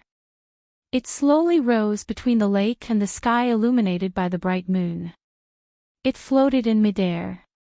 Under the low-power stealth mode, the maglev and jets were always in a closed state. The gloomy multifunctional stealth coating swallowed and distorted the moonlight, making this combat machine appear like a malevolent and oppressive demon. But the surrounding air and lake water faintly resonated. It was as if it had turned into an exclusive choir, singing together in praise of majesty and holiness. Chapter 746. The 300-kilogram mixture of steel and flesh floated in the air for approximately 20 seconds before naturally turning around and landing on the top deck of the yacht. The top deck wasn't that big to begin with, but it was divided into the sunlight area and the driving area. The latter was very difficult to accommodate an exoskeleton armor, so Luo Nan naturally chose to land in the sunlight area. This squeezed Yinlu's space and gave her quite a bit of pressure. Yinlu didn't retreat. She trusted Luo Nan's control skills, so she needed to display this sense of trust. When the exoskeleton armor finally came to a stop, the protruding blades of the side arms were only a few dozen centimeters away from Ian Lee's face. The powerful electromagnetic field, the mutual interference forces of the mental and the material blended together. The sound of electric currents from the driving machinery and the fine grinding sounds of metal components formed a reverberation, pushing the surrounding air molecules to oscillate back and forth. It made her body feel numb as if she had been electrocuted. This was the truth. What followed was a wave of heat. The outermost layer of flesh and fascia of the exoskeleton armor was finally unable to withstand the repeated pressure of various forces. It was as if it had encountered a high temperature. It was scorched black, curled, and finally burned into ashes. Ian Lee had seen this sort of situation countless times over the past few days. She was already used to it. She didn't even blink. She stood quietly to the side, watching the components of the exoskeleton armor fall off Luo Nan's body one by one. They gradually returned to being neatly arranged components and were sealed into the metal box formed by the armor's outer shell. The lid of the box closed, but Luo Nan's body still hadn't truly touched the ground. The tips of his feet were suspended in the air, giving off a feeling of weightlessness. Instead, he bore the weight of an incorporeal and powerful force. He rejected the air, the night, and even all external objects, forming a domain of his own that didn't rely on external forces. Even though his floating weight had been reduced by over 200 kilograms, this method of purely relying on his body to resist Earth's gravity shook Ian Lee's mind even more than the previous scene of wearing armor. This was truly not relying on external objects. His fleshly body floated in the air.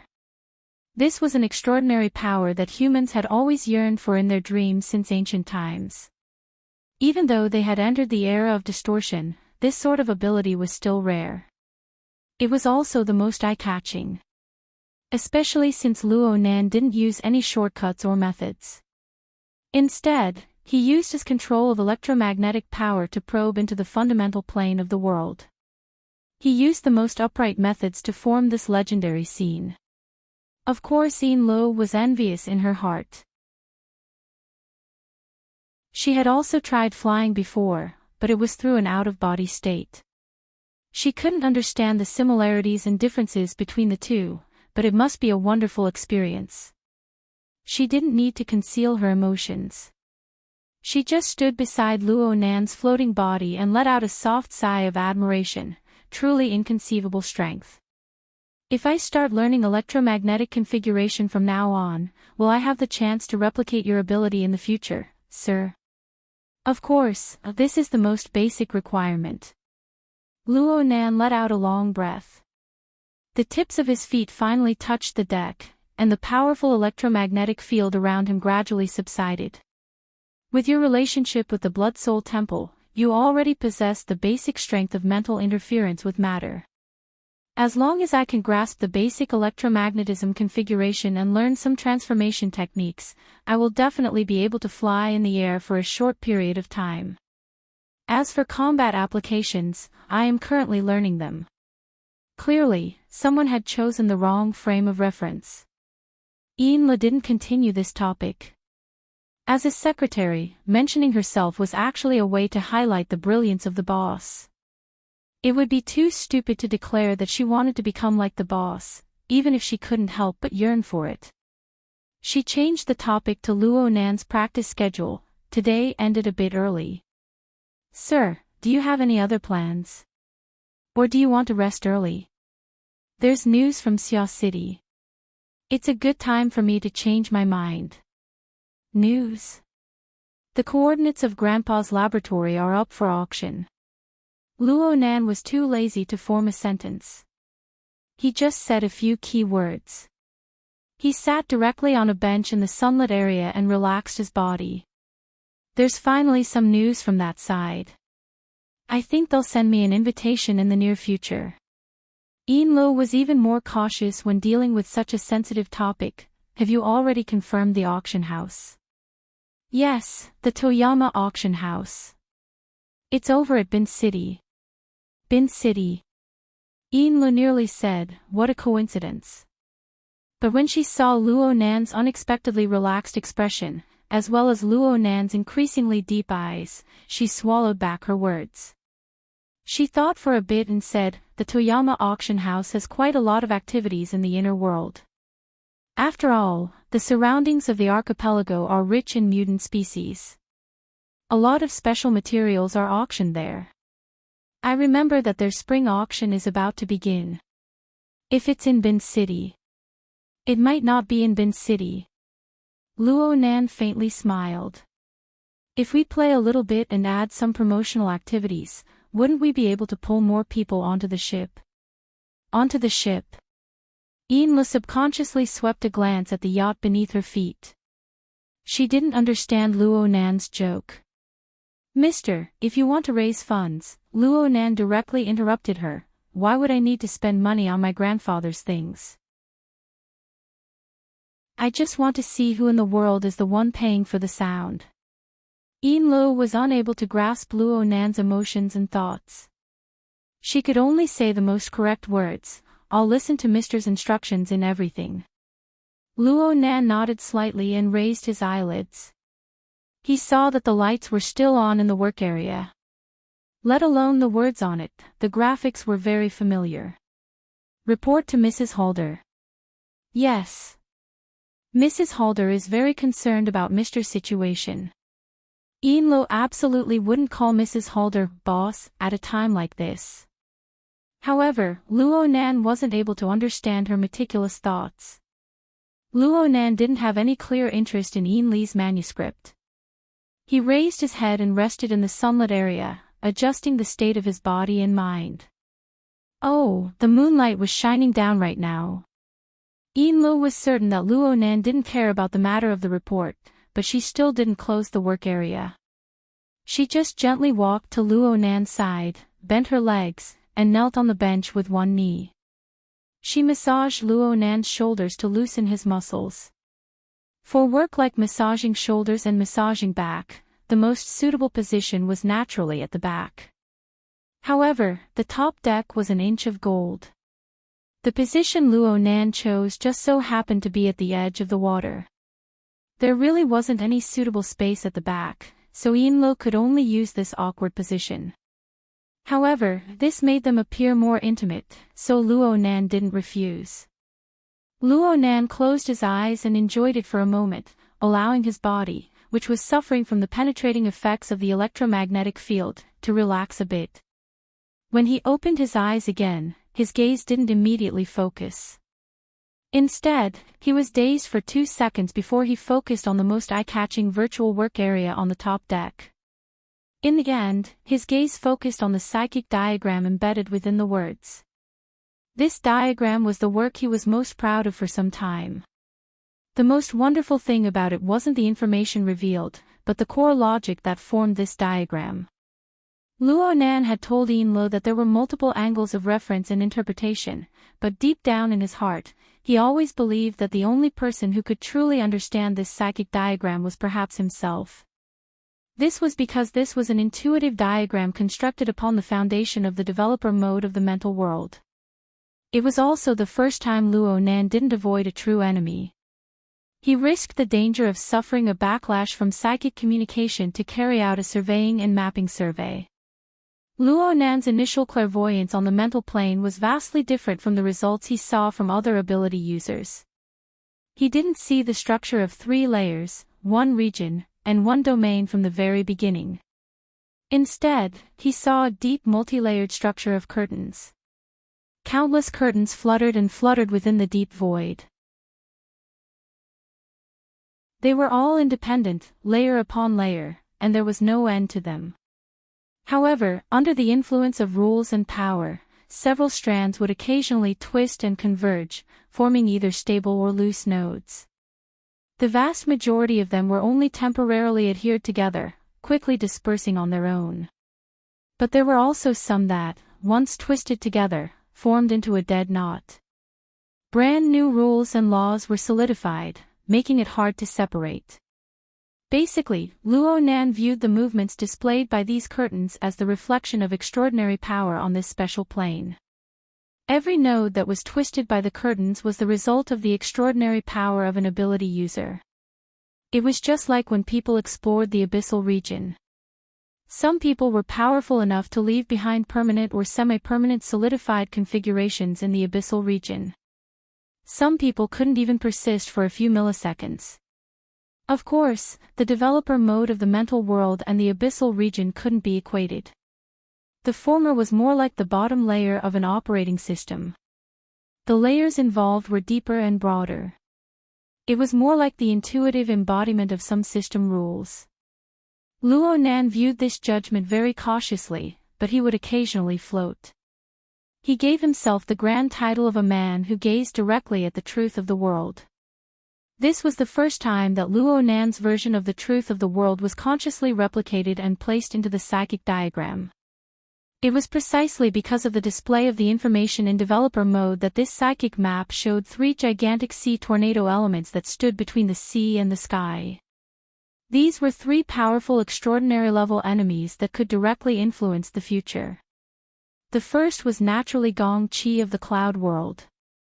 The second was also very clear. It was Luo Yuan, who grasped the dimensional crossbow. As for the third, Luo Nan didn't have a definite target. Instead, he played creatively. He set the target to be the person who drew up the retreat plan and the power he represented. He didn't know if the other party was an extraordinary or not, but for a character like Luo Yuan to tacitly cooperate with him, his influence could be imagined. Whether it was in terms of ability or power, it was never wrong to look up to someone. These three powers formed the basic structure of the psychic diagram. But from the perspective of composition, the three sea tornadoes clearly occupied too much space, destroying the balance of the composition. This also hinted at the conflict between Luo Nan, the true creator, and the actual composition elements. Only after understanding all of this could Luo Nan look at the other elements. The enormous ship that was washed to the top of the waves was a key element that had continued from the beginning of this event. There was nothing much to say about it. What was truly interesting was the throbbing lightning formed by the contrast of light and dark between the layers of clouds, the waves, and the pillars of air. They embodied the tension of the storm in the painting. If one were to analyze it in depth, it would represent some sort of conflict, but it would also represent some sort of connection. Especially between the two pillars of air of Gong Qi and Luo Yuan, the lightning trajectories interweaved particularly tightly. Chapter 747. Luo Nan held a relatively cautious attitude toward the results of psychic communication with extraordinaries. In the past few months, Luo Nan, Mr. Bai, Gao Tianshi, and even Old Yu had discussed psychic techniques. The three seniors had pointed out very seriously that psychic techniques could provide foresight, but it was very likely that one would suffer a backlash. Whether it was in the legends of ancient times or on the plane of reality, psychics who forcefully peered into the secrets of heaven through psychic and divination techniques could basically write a book on the number of psychics who died from a backlash. This was especially true in the current era, where extraordinary powers were manifested. The levels and realms were clearly differentiated.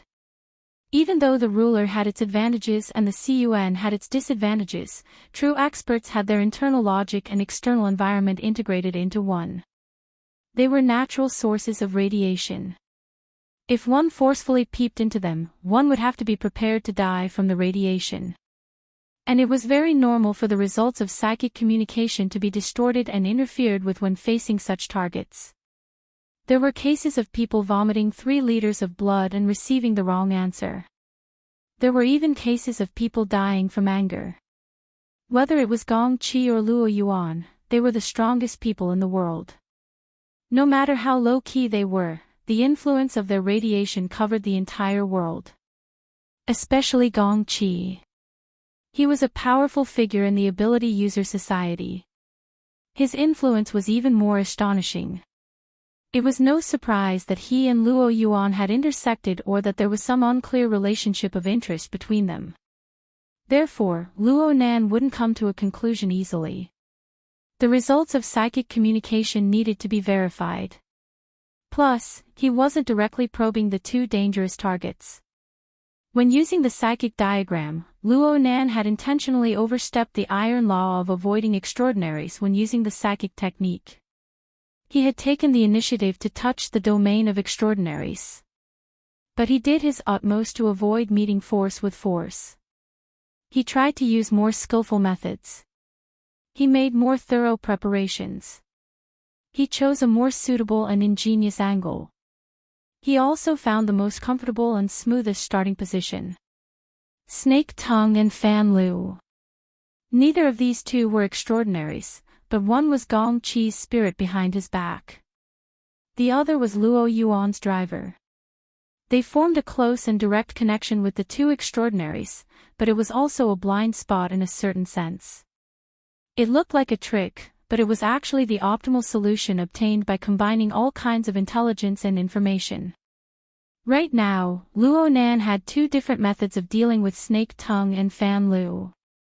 He used a method of close contact with Snake Tongue. However, he didn't have any hope that she could keep the secret.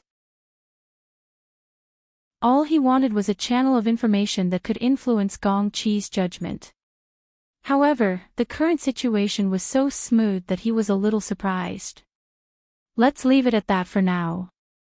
As for Fan Lu, Luo Yuan's chauffeur, he was a perfect entry point.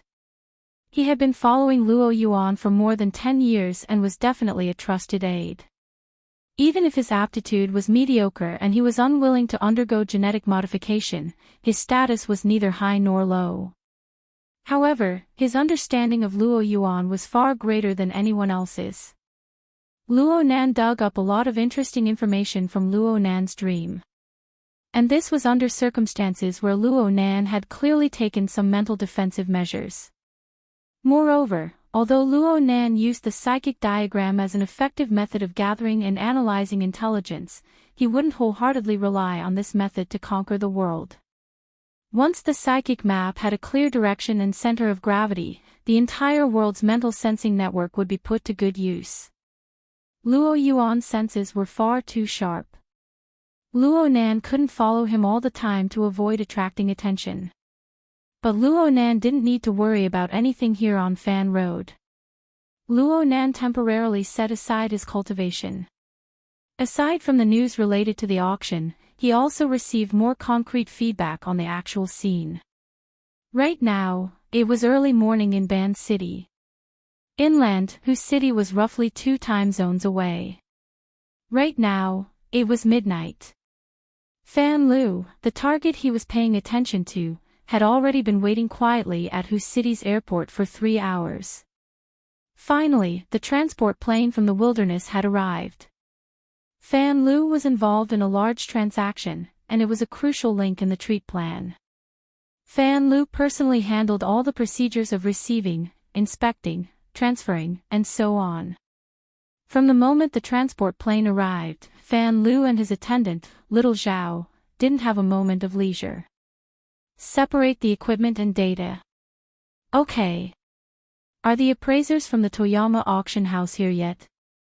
The transfer vehicle is waiting over there. Our people don't get involved. Let the people from the Toyama auction house handle it. This matter has nothing to do with us from the moment the equipment leaves the transport plane. Everything was busy but not messy. While the appraisers from Toyama were nervously inspecting the equipment and data, Fan Lu had already finished his work. He let out a long sigh and even had the leisure to lament, "I haven't seen these familiar old objects in 20 years. Speaking of which, I actually didn't notice them at all when they were placed in that place." Little Zhao went, but before he could respond, he was rudely pushed to the side. Fan Lu turned his head in horror, but he saw a fellow with a deformed head suddenly jump out. The fellow's long and narrow eyes stared straight at him. "Contact the next transport plane for me. I'll go with it." "What?" Fan Lu didn't understand for a moment. He was even more baffled as to why this fellow, the Horned Demon, suddenly followed him. Speaking of which, although the transaction with the Toyama auction house was done under the name of the Horned Demon, it actually had nothing to do with him. The airport wouldn't even notify him of the transfer, but this fellow, the horned demon, gave a rare explanation. I suddenly had some inspiration in that laboratory. I want to go there to verify it. I'll take the next transport plane there. Fan Lu felt his scalp hurt. It's not like you haven't been to that place before. It is not big, and now half of it has collapsed. If such a big transport plane goes there, it will definitely be empty. How can there be another one? Then arrange one for me. Hiss, you know the environment over there, right? I don't need to emphasize how unstable it is. This transport plane is originally rushing for time. They are waiting at the last moment. Now even if I arrange one for you, there is a high probability that it will be transferred again.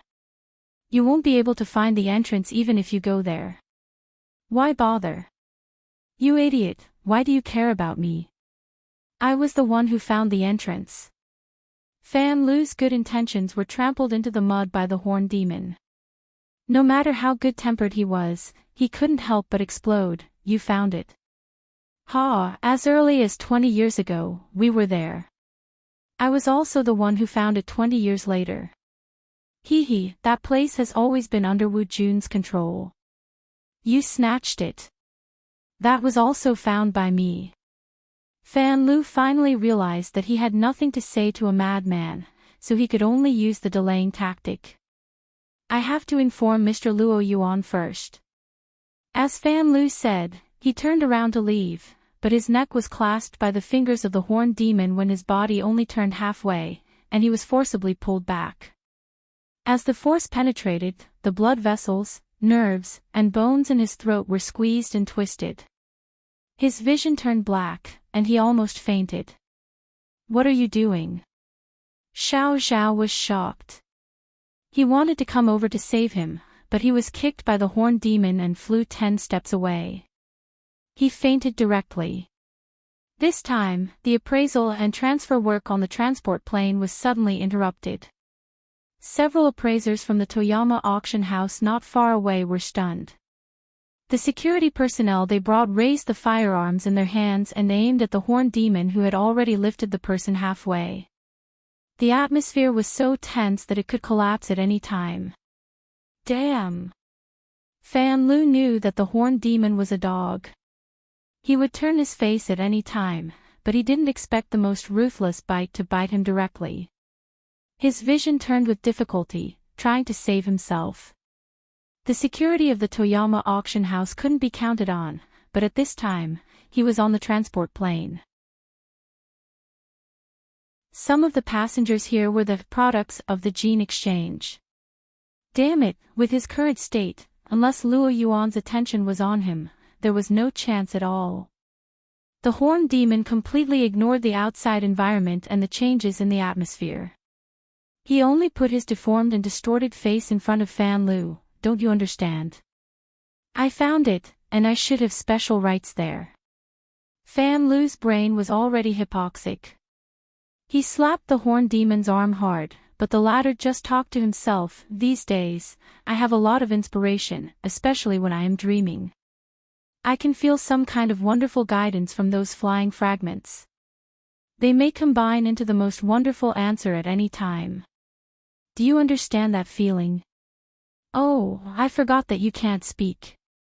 The horned demon finally let go, and Fan Lu fell directly to the ground. His whole body was soft, and he only knew how to cough and retch. The horned demon didn't mind squatting beside him and patted his shoulder and back. I know you are very busy doing odd jobs. It is very difficult for you to understand this kind of mysterious state, so you don't need to waste any more effort. I make a request, and you just need to agree. Everyone can relax. Fan Lu repeatedly chopped the horned demon 100 times, 1,000 times in his heart, but he still had to act nice on the outside. He made his final persuasion with a hoarse voice. You can wait a little longer. In a month, no, in half a month, you will have a lot of time to research, with that baby who is still drinking milk. I'm saying that you don't need to try your luck and find the door. The horned demon's finger pressed onto Fan Lu's neck. I say, little Fan. Even though we have been kindred spirits quite a few times, you still don't understand. Luck is my attribute. You don't need to worry about such a boring thing. Give me a definite answer. Do you agree or not? Fan Lu coughed a few more times. He wanted to speak again, but his head had already been forcefully snapped down by the horned demon's monstrous strength. He nodded twice. The horned demon's voice came over, excellent. Happy cooperation. Thousands of kilometers away, Luo Nan began to chuckle. Yin Lu, who was right next to him, massaging his shoulders, felt strange. She leaned back slightly, Mr. The soft sensation on Luo Nan's shoulders and even the side of his cheeks left. His mind instantly became empty, but it was soon filled with more important matters. You said that you had spare materials for the transmission array you built last time. Yes.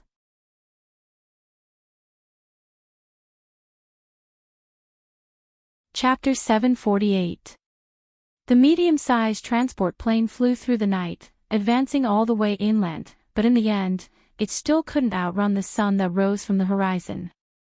The transport plane that flew all the way from Huqing finally arrived at the relevant airspace when the first light of dawn silently spread over thousands of miles of wasteland. From beginning to end, the cabin of the transport plane was empty. Everyone was in the cockpit. Of course, there were only 3 people on the entire plane, the pilot, co-pilot, and the centaur. As a bad customer who forced his way onto the plane, the centaur was self-aware and clearly showed his distrust of the 2 crew members. He was nailed in the cockpit until the transport plane arrived at the destination he hoped for. What was strange was that the cabin was empty along the way, and the cockpit was quiet. The centaur, who always had the talkative attribute, actually kept his mouth shut. If one didn't look back, one wouldn't be able to feel his existence. If silence could be accumulated, the transport plane would have crashed halfway due to severe overload. After finally reaching the target airspace, the centaur finally said, "Descend." The transport plane penetrated the clouds and continued to descend. Looking out from the porthole, the slightly undulating red soil of the wasteland below was already the kind that the centaur was familiar with. He looked at the instrument panel on the transport plane and converted the angle of the sun. The centaur was finally satisfied and patted the shoulders of the 2 pilots. Very good, maintain this height. We will hover for a while. Pay attention to the mutants. It shouldn't be a problem for you. As the centaur said, at an altitude of about 6,000 to 7,000 meters, the population and number of flying mutants couldn't be underestimated. Hovering around was not a good choice. However, neither the pilot nor the co-pilot spoke. They just followed the centaur's instructions and began to hover at high altitude. They skillfully avoided several waves of flying mutants that passed by. This continued for about 20 minutes before the centaur finally stopped. Very good, very agile, the pilot and co-pilot remained silent. As the products of the gene exchange, they were the most capable subordinates and executors. The centaur's praise was completely wrong. Of course, the centaur didn't care. After saying that, he left the cockpit and walked into the rear cabin. At the same time, he gestured for the cabin door to be opened. I won't trouble you with the landing. Let's have a pleasant cooperation. See you next time. As the hatch opened, the cold and strong airflow from the high altitude went straight in. The centaur faced the whistling wind, closed his eyes, opened his arms, and jumped down without hesitation. Only his sharp whistle was left in the cabin. In the cockpit, a radar alarm sounded. The co-pilot could clearly see through the monitor screen that almost at the moment when the centaur jumped off the transport plane, a huge shadow swept past the bottom of the fuselage and converged with the centaur's figure, then it dived at high speed. The pilot and co-pilot looked at each other. Without saying anything, they flew the plane back. The centaur, who made a leap of faith from the transport plane, stood steadily on the back of a pterosaur. This high-altitude mutant, known for its ferocity, was uncomfortable with the sudden weight on its body, but it only slightly twisted its long neck and maintained a relatively stable posture. Then, it spiraled down. After just 3 minutes, the centaur truly set foot on the sun-covered wasteland, and the pterosaur, which was a temporary vehicle, flew back into the sky and disappeared in a blink of an eye. Deterred by the huge size of this high-altitude predator, dust and smoke rose from all directions in the wilderness. Some of the small animals that were swimming around in the surroundings fled in all directions. Some of them lost their normal rhythm and quickly became the breakfast of the strong. The food chain of survival of the fittest was simple and straightforward. It didn't require any brains at all, and it was most favored by the centaur. He looked around and glanced at this wilderness full of wildness and vitality. Of course, it was full of cruelty. He grinned and stood there with his arms crossed, waiting quietly. In just a few minutes, the pterosaur just now returned. From its broad shoulders, 3 figures jumped down one after another. One of them just landed on the ground, and he took the opportunity to punch directly into the rippling red ground. Half of his arm was deeply stuck in the ground. He then raised his hand, and his fingers had already pierced between the head and neck of a giant viper that was as thick as a human thigh. Red and green body fluids mixed together, flowing on the snake that had been caught but was still twitching violently. Then, the snake was thrown everywhere. Amidst the protests of the others, the snake catcher didn't say a word. He stuffed the fat viper together with his own arm into the long mouth of the pterosaur that landed next to him. The sharp teeth of the sharp-beaked pterodactyl habitually scraped the food, instantly turning the venomous snake into strips of meat. When the tip of the teeth scratched the snake catcher's arm, which was even thicker, it did not leave the slightest mark. After feeding, the snake catcher slapped the pterosaur's head, almost causing this top meat-eater that looked like the reincarnation of a dinosaur to fall down. So, the pterosaur soon flapped its wings and flew into the air again. In the blink of an eye, it flew high and disappeared. It felt as if a heavy burden had been lifted from the completion of the mission, but it also felt as if it had fled far away. The snake catcher was undoubtedly the strongest among the group. The centaur probably only reached a position slightly below his chest. When the sharp-beaked Quetzalcoatlus was used as a vehicle, it probably put most of its strength on this person. It was only natural that it ate the food he fed. The centaur was quite afraid of this giant. It kept staring at him, and after confirming that the giant didn't say anything else after feeding, it turned its gaze to the other two. Apart from the giant, there was also a middle-aged man who was as thin as a monkey. As soon as he landed, he squatted by the side and fanned himself. His curled-up body felt like it was too small to fit on the giant's shoulder. His actions were extremely jumpy, which was really unworthy of his face that had been through the vicissitudes of life. He stuck out his tongue and shouted, "Hot, hot, hot." His face was red as if he had a heatstroke or taken drugs. The centaur was more familiar with this person, so he took the initiative to greet, "Monkey, how many did you drink today?" Monkey spat, 10 little blue balls. I was brought over by Fatty Dragon before I could get it.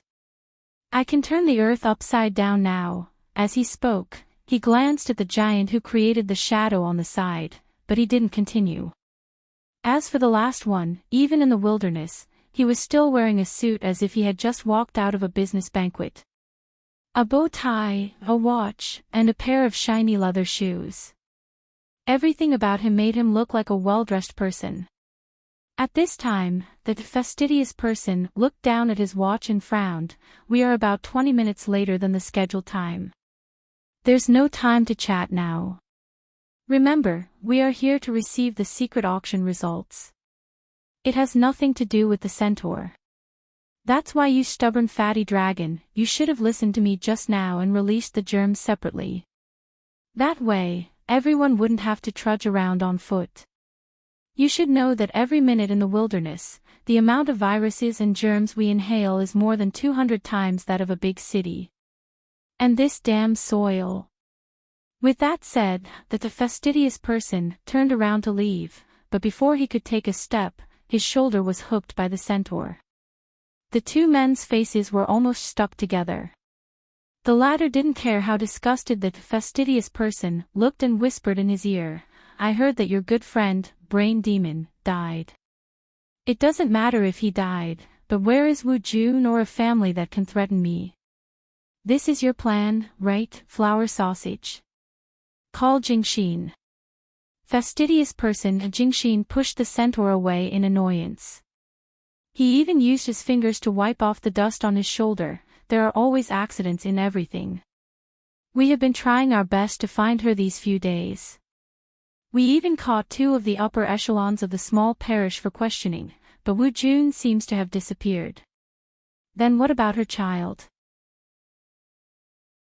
Brain Demon did it personally, but I heard that he didn't even leave a complete corpse. This is an accident among accidents. We still don't know what kind of powerful enemy Centaur encountered. We can only determine from the traces of the Fusang tree that this is a very powerful psychic. Even after Brain Demon used the Fusang tree system to exert his strength, he still crushed him to death like a bug. It's very likely to be a transcendent. If it's a hidden trump card of the Shilua parish, it will definitely be a very terrifying matter. I don't care who killed the Brain Demon or how he died.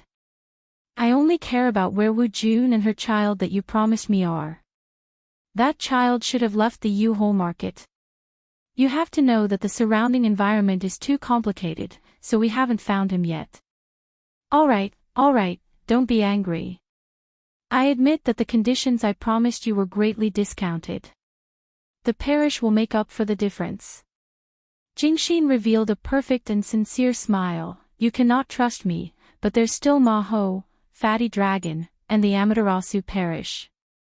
After so many years, we should have established mutual trust, right? Centaur stared at Jingxin without even blinking. Jingxin straightened his face and put on a more habitual serious expression. What the four of us need to do now is to squeeze out the value of that laboratory before the inexplicable retreat plan is activated. This is a bet on the reputation of you, me, and the parish. We have also opened up a connection with the true upper echelons. The dark network auction went very smoothly. We just need to get the rest of the money now. Centaur chuckled. Now that the equipment and information have been dismantled and taken away, without Wu Jun, even if we can enter the door, there's no way to find the truly valuable things from those fragments. As long as she enters, it's victory. Centaur, my dear friend, you have to understand that Luo Yuandao's laboratory is just the entrance to a huge maze.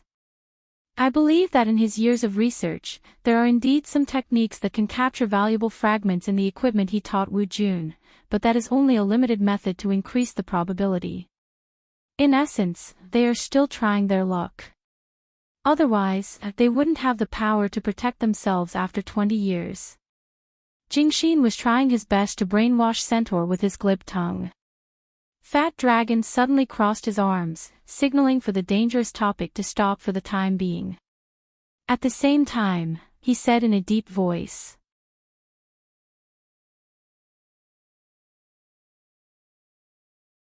Chapter 749. 3,500 kilometers away from some inland wasteland, Ban City's time zone was pushed forward by 3 hours.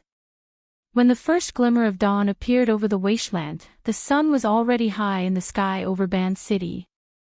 Today was Monday, the first working day after the weekend. Due to the barbell structure of the city, which was short from north to south and long from east to west, the many layers of traffic in the east and west of Ban City sunk into a busy and congested predicament. Temporary drainage channels were opened on North Mountain Lake. The military and police were mobilized on a large scale to suppress the mutant population on the lake, allowing for flying cars to shuttle through. The humming sound of engines resonated through the horizon. The tranquil and leisurely scenery of last night was nowhere to be seen.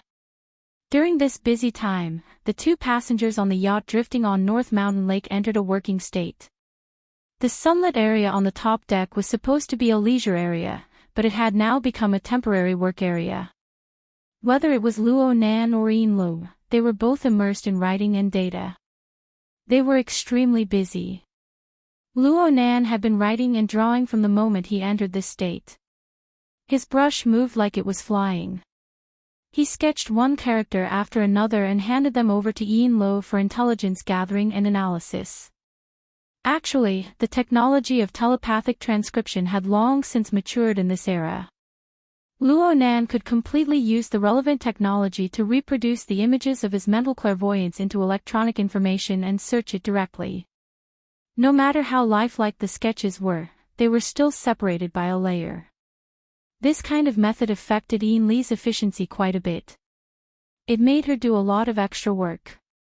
However, the secretary had to accept the willful choice of the boss. Yin Li didn't have any thoughts of complaint in her heart. After all, this was a real-time image from several thousand kilometers away. Even though Yin Li knew that Luo Nan possessed the ability to mentally travel 10,000 kilometers, it was still hard for her mind to not be shaken when she truly experienced it from a different angle. It was still the same saying. Omnipresent. It was practically omniscient. It was omnipotent. Plus, Yin Li knew that Luo Nan's sketching technique was related to his clairvoyance and analysis of his targets. It contained deeper details. Therefore, she didn't feel the slightest bit of pain. She just earnestly sorted out the images Luo Nan drew and organized them. At the same time, she mobilized the Blood Flame Order's accumulated database over the years to distinguish, analyze, and determine the nature of these characters. She promptly reported them. The one in the jeep, Kevin Gardner, a self-proclaimed ranger with a B-rank fleshly body. Aside from close combat, he was proficient in all sorts of military equipment, including all sorts of exoskeleton armors. It wouldn't be surprising if he could drive the Deep Blue Walker. We always suspected that he had a military background, but even when we were at our best with the military, we couldn't find any concrete evidence. The person controlling the glider to descend is nicknamed Hua Dian. He's a very famous spirit energy detective in the industry, and he can basically be confirmed to be a spirit medium. Usually, he would only take money, but this time, his motive was quite suspicious. This barefoot ascetic priest should be Anthony. Although he did not appear in the mainstream circles of the inner plane, he had always taken it upon himself to spread the gospel. His prestige in the world of religions was high, and some parishes even hoped to confer him the title of saint, making him the main guardian saint of the extraordinary domain. It was said that he had been searching for the holy relic, hoping to find the traces of holiness in the changes of the new era. There are many believers of traditional religions who hold this belief and have even formed a secret organization. Anthony is likely to be one of them. Yin Li felt more and more baffled after finding the information of the three participants. The backgrounds of these three people are quite complicated. Aren't the horn demons looking for trouble by asking them to come? They're not complicated, and they can't. They don't have the guts to participate in the dark network auction of the horn demons. Luo Nan responded without thinking. His mental sensing network continued to capture the target and focus. He didn't just give the target a quick sketch during this process. Instead, he started from various angles, referring to the information Yin Li provided, and even starting from the feeling of a split second. He sought to capture the fundamental characteristics of the target. Not only did this fill the living starry sky with material, but it also served as preparation for the future drawing of the psychic diagram. They weren't the only ones. Although they had different standpoints and positions, the horn demons were doing similar work 3,000 kilometers away. They relied on Fatty Dragon's special ability to control the surrounding mutants. This ability appeared to be quite common. Luo Nan had personally witnessed the deaths of 2 ability users of this type. Puppeteer had died to the Devil Ray's bite, and Brain Demon had died even more miserably. They were all like this. Even Luo Nan himself had this type of ability in a certain sense. However, Fatty Dragon, this big guy, appeared to be much calmer than the other 2 who had died. His consciousness seemed to be able to jump back and forth between multiple mutants at any time. It was a bit like when Luo Nan's soul was in an out-of-body state. Mr. Bai had once misinterpreted it as the attached soul state. He could switch back and forth quite freely, seeming to be able to jump back and forth within a radius of 100 kilometers. Even with the restriction of needing a life vessel, Fatty Dragon's monitoring range was the widest that Luo Nan had ever seen, aside from himself and a few other mental extraordinaries. Anyone would think that Fatty Dragon was of the fleshly side just by looking at his build, but his attainments in the mental side were quite deep. Luo Nan took the information provided by Yin Lo and sized it up seriously. Yin Lo explained in a soft voice to the side, providing some unclear details of the information. Fatty Dragon is the backbone of the Amaterasu order. He is also one of the high-end thugs. He was mentally retarded in his early years, but the true god of the Amaterasu order personally enlightened him and unlocked his innate talent. Since then, he has been out of control. In a short 6 or 7 years, he has already stably occupied the top 200 of the various inner world rankings, and he is still rising. In terms of combat strength alone, some people call him the Eye of Truth Fairchild of the Order of Justice and the Secret Wheel of Life Master Fan of the Eye of Secret Contract. They are known as the 3 heroes of the Secret Order. And these 3 seem to be drifting away from the core decision-making circle for various reasons. In any case, Fatty Dragon's existence has clearly raised the level of this transaction. Luo Nan nodded. So this person needs to maintain a distance from the Horned Demon. Otherwise, the other participants will certainly have misgivings. Yin Lo also agreed with this judgment. She then said, as for the other 2, Monkey Horse was born in the wilderness. He is lecherous and bloodthirsty. He is a notorious savage among the vagabonds. He is also a frequent guest on the official wanted list. I don't know when he joined the Amaterasu order. This time, he probably needs to conceal his identity and give others a surprise attack.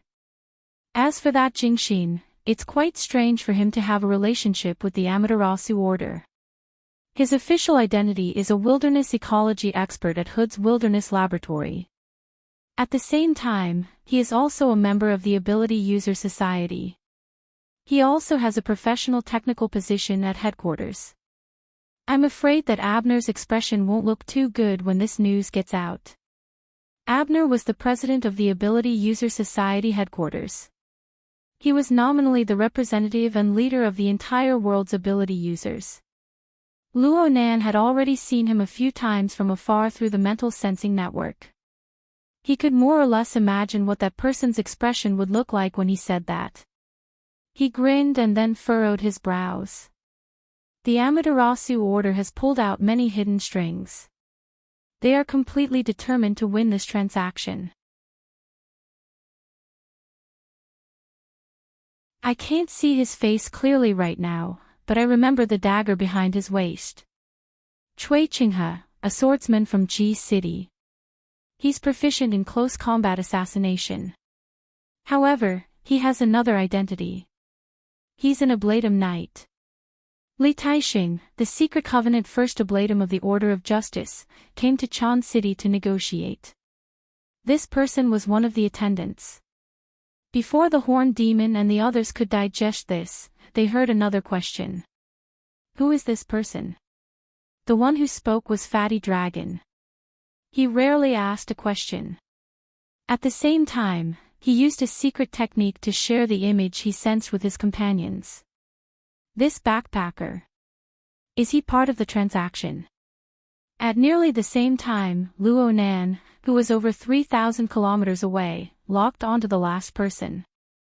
The instant the focus was completed, Luo Nan's pen tip froze.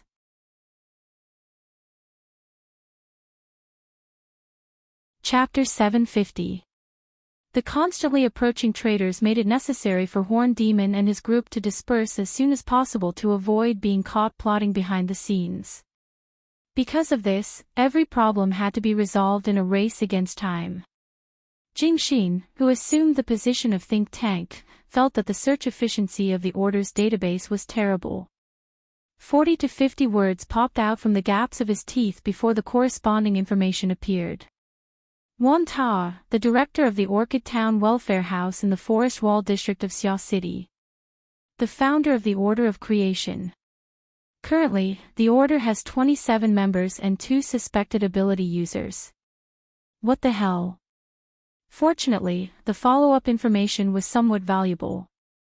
He has a good relationship with Luo Nan.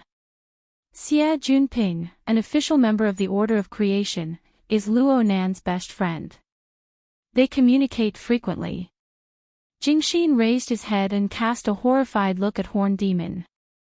You actually let this kind of person participate in the auction and even let him pay a deposit. Are you sure that this Wan Dean Wan doesn't have Luo Nan, Ouyang Qin, Wu Jiong, or all of them behind him? Horn Demon was also horrified. Are you kidding me? I didn't allow the IP of Xia City to join at all. This Dean Welfare House must have used some sort of method. Horse Monkey had a big heart. He even comforted the two. Xia City isn't a monolithic block. The information that flows out from there every year is worth at least $1 billion. Who knows how many so-called insiders have gotten rich? Look, isn't Horn Demon the living proof? Horn Demon and Jingxin ignored him. Jingxin asked Fatty Dragon, "Are you sure there's no one hiding behind this guy?" Fatty Dragon said in a muffled voice, he himself is very troublesome. He has already sensed the surveillance carrier. The gazes of the few people intersected before finally focusing on Horn Demon. Horn Demon was silent for about 3 seconds before he burst out laughing. If Luo Nan was called over ahead of time, many people would have very interesting expressions. But from my point of view, that kid would rather kill his way over than let an inexplicable person come over to scout the situation.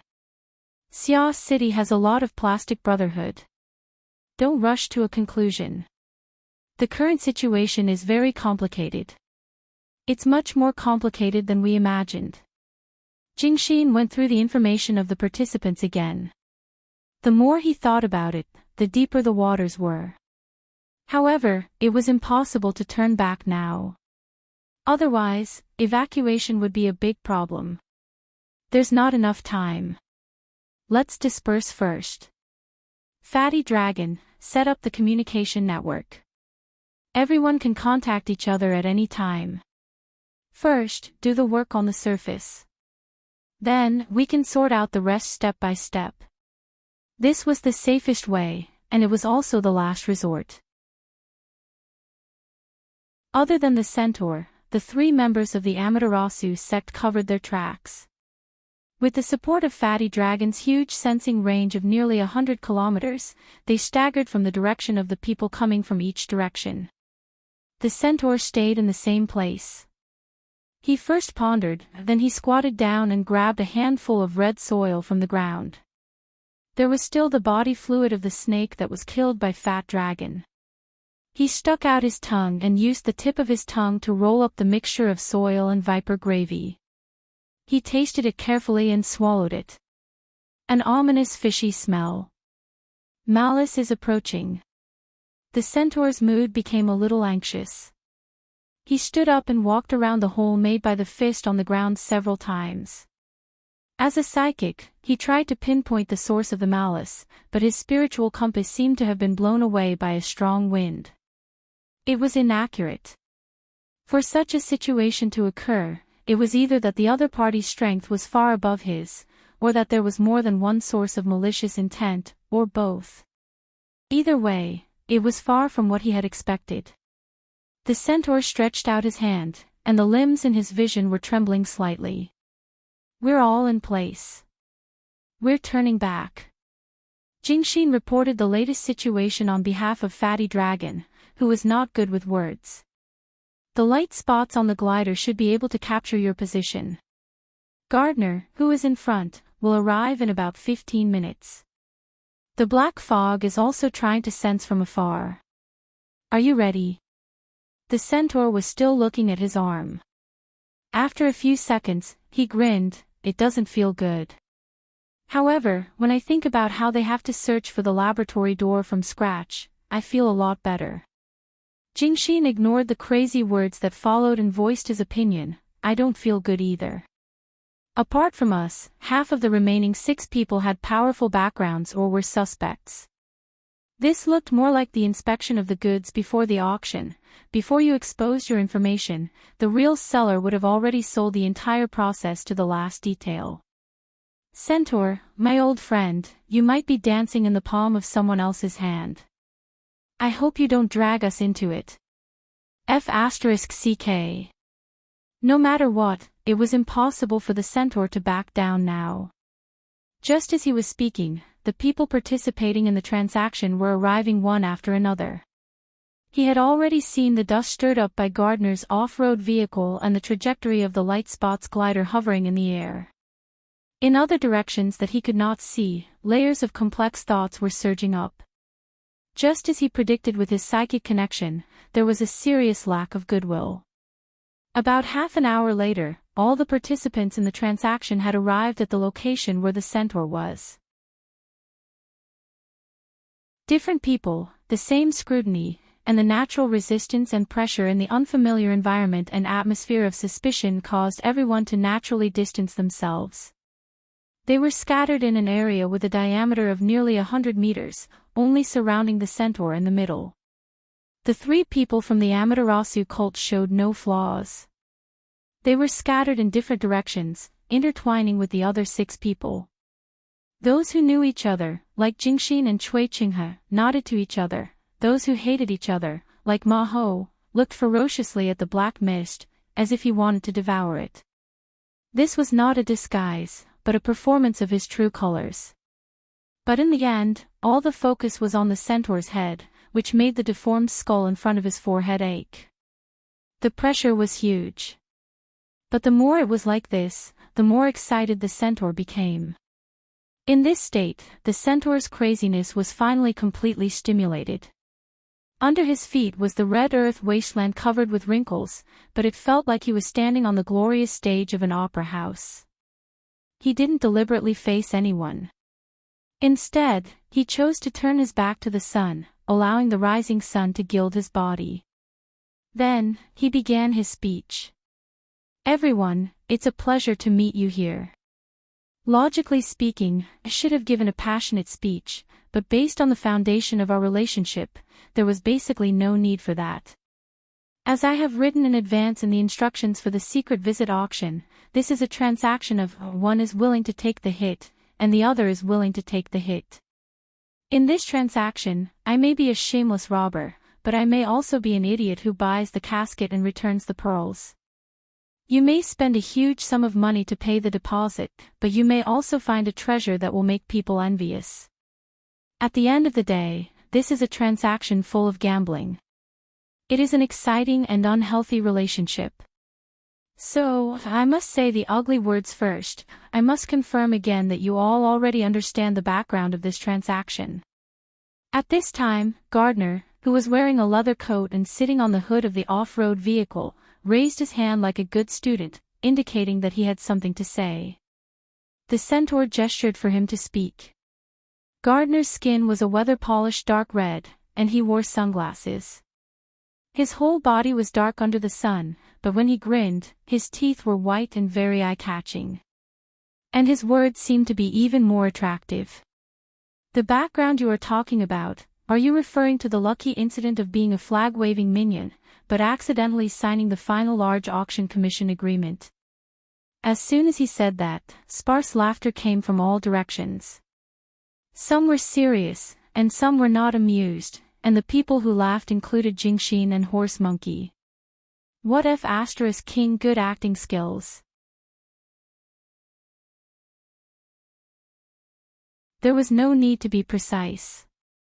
Just working together itself was tantamount to excluding him, and it also confirmed the guess in his heart. He had stumbled into a deadly vortex. Mauda was annoyed. It was also his fault for getting carried away by the recent abnormally popular formatting theory, cage theory, and configuration theory. When he heard that it was the possible origin of these theories, he excitedly paid the deposit, thinking that it was a gamble to cut the queue, but he forgot to refer to similar incidents, which were all earth-shattering. This was not a place for a small investor like him to mix in, not to mention he had encountered a troublesome old enemy like Ma-Ho. Bad luck. Bad luck. Bad luck. Black Fog already had the intention to retreat. At this moment, the horned demon also responded lazily, "I've said it before, it's just an opportunity. In fact, your luck wasn't too good at the beginning. There was a small problem with the extra benefits I prepared for you, so I had to cancel it. This also caused us to have to put in more effort to enter and exit Luo Yuandao's laboratory." Black Fog couldn't go around with the horned demon anymore, but he couldn't step too deep either. He could only act appropriately and pretend to be anxious, speak human language, where is Luo Yuandao's laboratory? The horned demon's expression didn't change, "It's right where I'm standing, within a radius of 300 kilometers. Black Fog didn't even need to pretend. His spirit body was greatly shaken, and the sound wave formed by interference was like a loudspeaker, buzzing, "You tricked us." With a radius of 300 kilometers, this is the area of a large metropolitan area. You want to play hide-and-seek here until the end of time. I've said it before, one is willing to take the hit and the other is willing to take the hit. Damn it, you're going to scare this coward away. Ma-Ho scratched his ears and cheeks as he watched from the side. He couldn't help but forcefully correct the horned demon's words through the internal communication network. Jingxin persuaded Ma-Ho to maintain restraint. Black Fog has long wanted to run. It's useless to be tactful. Besides, it doesn't matter if he runs away. You can chase him back. If you feel that your strength isn't enough, I think Fat Dragon will be happy to help without affecting the mission. He has always had an appetite for this kind of spirit body. Fat Dragon didn't respond. As for the horned demon, he seemed to be looking back. He raised 3 fingers and made an oath. "I can swear with the spiritual perception of a psychic that Luo Yuandao's laboratory is indeed in this area. However, it is affected by a special force and drifts erratically. However, it is definitely traceable. Otherwise, it would be impossible for it to go to the auction. I will inform you of this news and join the search team. If it is found, I will share it with everyone for free." Having said that, he chuckled again. Actually, after finding it, it can't be hidden. At present, the laboratory's anchoring device has been dismantled and transported. If you want to open the gap, the collision of space-time and the interaction between the mental and material levels will be very spectacular. You should be worried that the Toyama auction house will come back for trouble instead of wasting precious time and doubting my information. The horned demon's solemn vow still showed a certain degree of persuasiveness. However, no matter what he said, Black Fog would never stay here. At this moment, the horned demon's pointed words also came over. "Anyone can leave at any time, no problem. However, as stated in the event description, the balance is not collected and the deposit is not refunded." Diagonally opposite, the psionic detective Hua Dian, who had been silent since he arrived, also raised his hand, indicating that he had a question to consult. F*CK the deposit, F*CK the F*CK opportunity. Black Fog directly retreated, and the horned demon answered the question. This was the best opportunity to leave. Didn't Ma-Ho, that son of a bitch, stared at him with venomous eyes. His decision was obviously correct. Just as he retreated, Ma-Ho's figure in the distance jumped as if he was about to chase, but he forcefully stopped with an unwilling expression. Such a reaction made Black Fog's heart turn cold. This son of a bitch has an accomplice. Otherwise, with that temper, how could he hold back his fierceness? Without time to rejoice, Black Fog used the advantage of the spirit body's high-speed flight and retreated with all his strength. In a short time, he escaped hundreds of kilometers away. This should be a safe distance.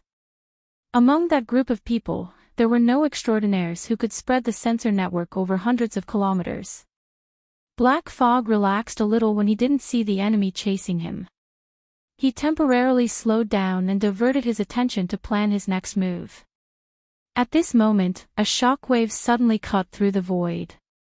It was so strong and sharp that even his mind was in turmoil, giving him a fright. An expert had crossed the border.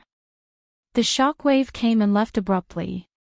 Although it was strong, it left no traces. However, there was a penetrating and sharp intent that went straight to the depths of his spirit body. This wasn't an illusion. Black Fog seemed to be hit by a strong beam of light in an instant.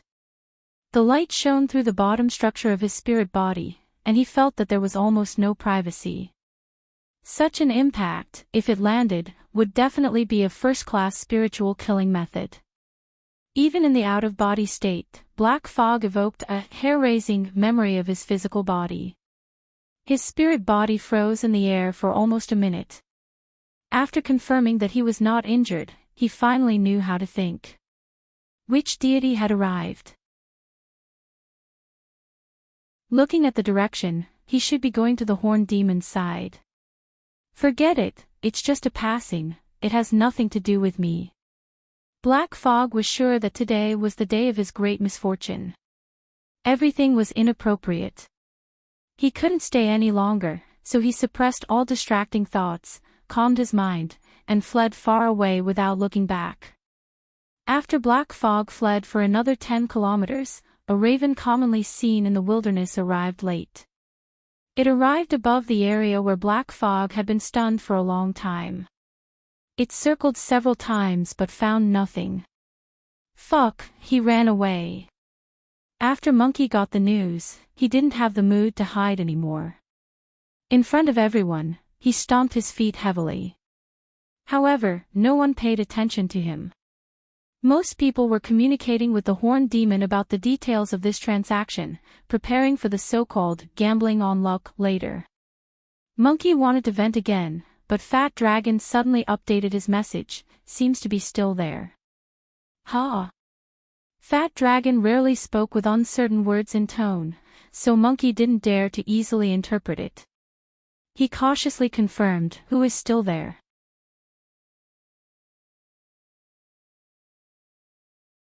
Chapter 751. What an inexplicable fellow. 3,000 kilometers away at Beishan Lake in Ban City, Luo Nan rapped on the table, issuing a ridiculing evaluation. Yin Lo, who was combing through the information, raised her head. Which one? It's that black mist. It's a perfectly fine soul body, but it's turned into billowing smoke. Sir, the soul body of our Order of Black Mist is actually. That's the inevitable result of the interference between soul strength and the body. But this fellow is purely using a smokescreen. He's deliberately mystifying. He's got nothing better to do. Luo Nan slapped the table. He wouldn't tell Yinlo that he was vexed because he needed to expend extra brain power to imitate this meaningless appearance. It was also because of this emotion that he could not stand the Black Fog's methods in other aspects. So he had to refute it. Luo Nan hastily drew a simple diagram in the work area. He grabbed the key link and fiercely criticized it. In essence, the soul-body state of the black mist was a disturbance wave that continuously radiated outwards, causing the order of the surrounding mental and material structures to go out of harmony. Therefore, it was chaotic and disorderly. There were no rules to speak of. The more it was like this, the more the core of the soul-body needed to maintain a balance. The black mist adopted a method of chaos on the outside but tranquility on the inside. There were two layers, the surface layer and the inside layer. The surface layer could toss about freely, while the inside layer was calm and tranquil. The advantage of this was that it was relatively stable. It wouldn't turn into a lunatic from the backlash of the chaotic disturbance waves. But the chaotic and disharmonious fluctuations flowed on the surface. The intensity of the interference between the mental and material planes couldn't rise. The information says that the black mist is proficient in curses. It's not good at attacking fortifications. This is the problem it was born with. This fellow really should study the knowledge of configuration in depth. He also needs to improve his courage and insight. What's the point of compromise and balance? Put more effort into the domain of real logical configuration. It seems chaotic but it's stable. It seems moving but it's static. Realize a kind of dynamic balance like a storm vortex. Won't its power increase instantly? This way, it's easier to form a resonance with the storm of the abyss region. You're using the wrong frame of reference again. Enla didn't dare to say the words of ridicule in her mind. She didn't quite understand why Luo Nan wouldn't let go of the black mist, but she didn't have the obligation to plead leniency for this complete stranger. Luo Nan's criticism didn't affect him from doing proper business. Right now he was comparing the structure of the black mist's soul body. He imitated the disharmonious disturbance wave state vividly. As for whether the inner layer would choose static or dynamic, there was no need to think too much. He would definitely strive for perfection. In any case, the people outside all felt the same. Well, without the corresponding dye, the color of the black fog is a little lighter. I hope it won't be seen through soon. Soon, the black fog spirit body reappeared on the wasteland, and the simulation was 70% to 80% similar. Of course, this imitation was an interference creation of the soul cloak, a tool that could be remotely controlled. It was still fundamentally different from an out-of-body spirit. The work was a little rough, but the timing wasn't bad. Just as the imitation was completed, the raven that acted as a surveillance carrier flapped its wings and flew past. Luo Nan originally didn't want to be in such a rush. He had already sent Enla to purchase raw materials. He was prepared to make Ruewen go through the trouble of setting up a transmission array in this wasteland and teleporting her fleshly body once more. This way, he could lock onto the coordinates of his grandfather's laboratory and conduct solid research and exploration. However, the plan couldn't keep up with the changes. The centaur actually married 2 people. After selling the official coordinates to the Toyama auction house, he squeezed out the remaining value from it and fooled a group of people to come over. Luo Nan certainly couldn't just sit and watch. It was a coincidence that he chose to enter as the Black Fog. He also had some helplessness. Coincidentally, this black fog was more suitable for him to temporarily impersonate. He didn't need to go through the link of the transmission array. He was helpless because of Dean Wan Ta Wan's sudden appearance. Luo Nan still didn't understand why Wan Ta Wan would meddle in this matter. However, he was fully aware that this staunch materialist's sensitivity towards the changes in the material world was simply outrageous. The condensation ring as the foundation of the soul cloak had an effect on the water molecules in the surrounding environment. Others couldn't sense it, but it had already attracted Dean Wan's attention, just like Luo Yuan did a few days ago.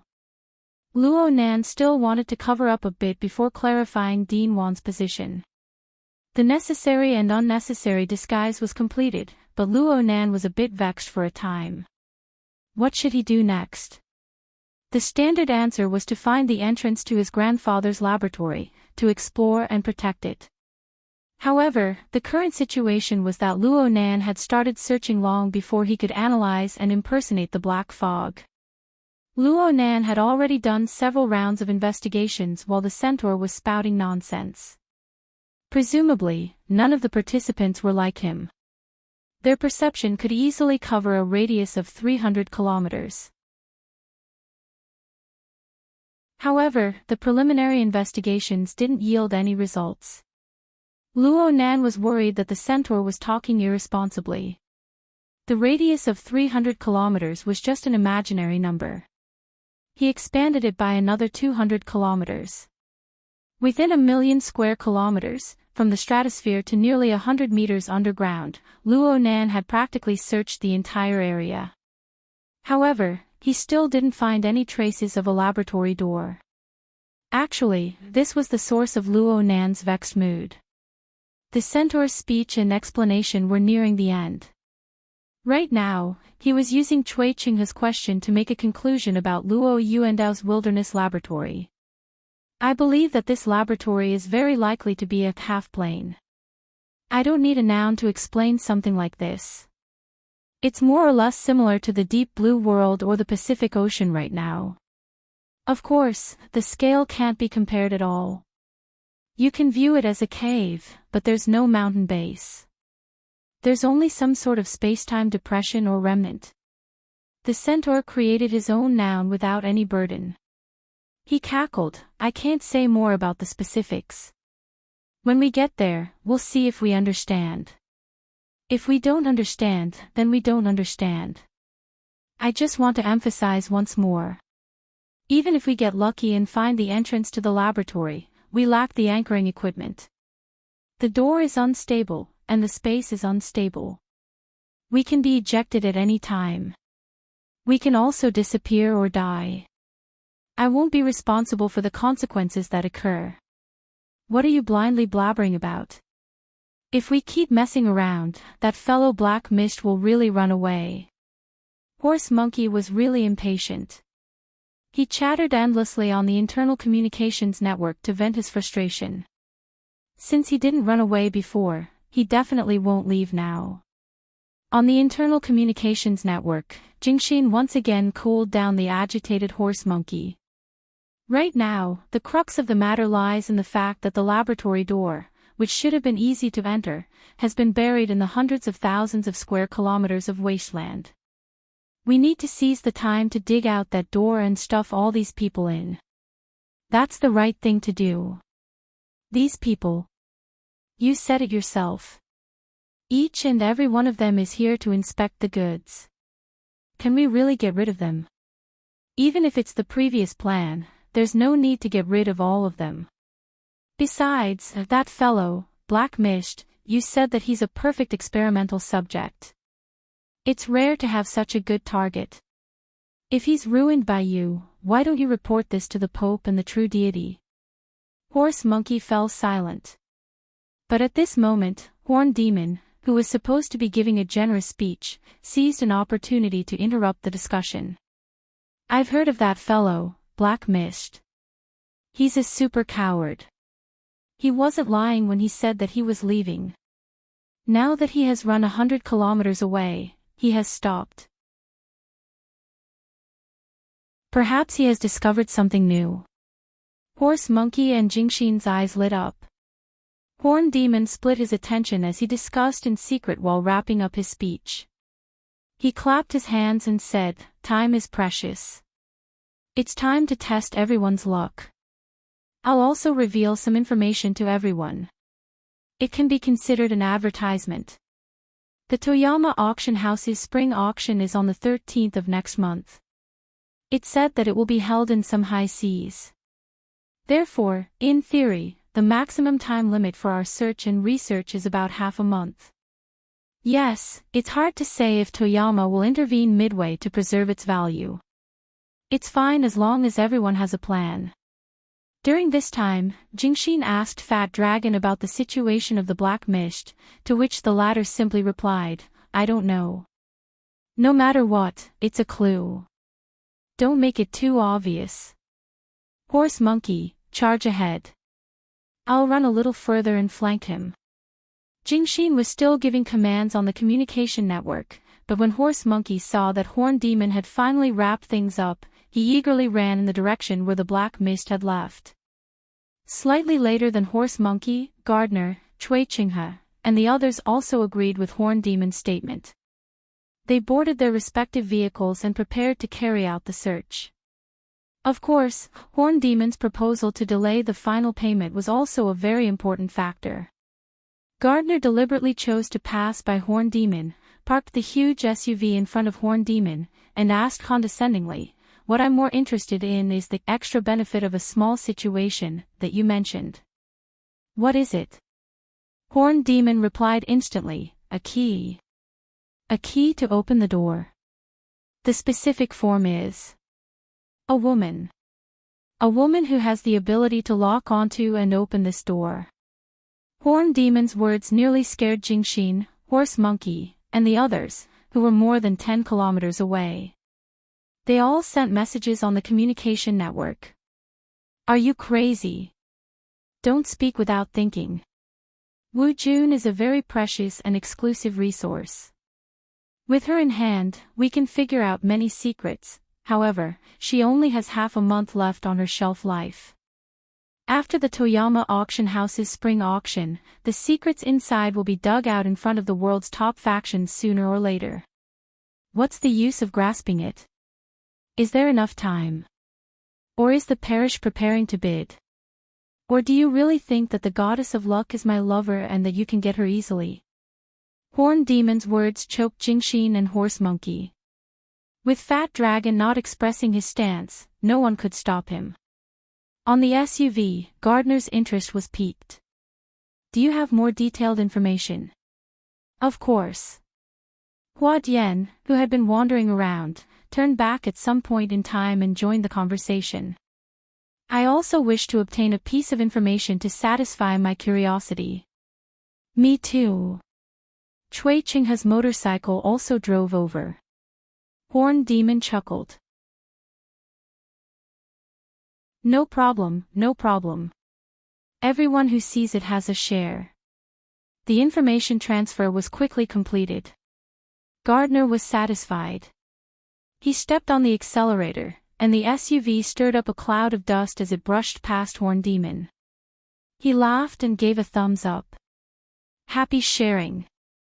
Horn Demon stood like a nail in the flying dust, staring at the SUV in the distance. The smile on his lips did not diminish, but it became more and more distorted.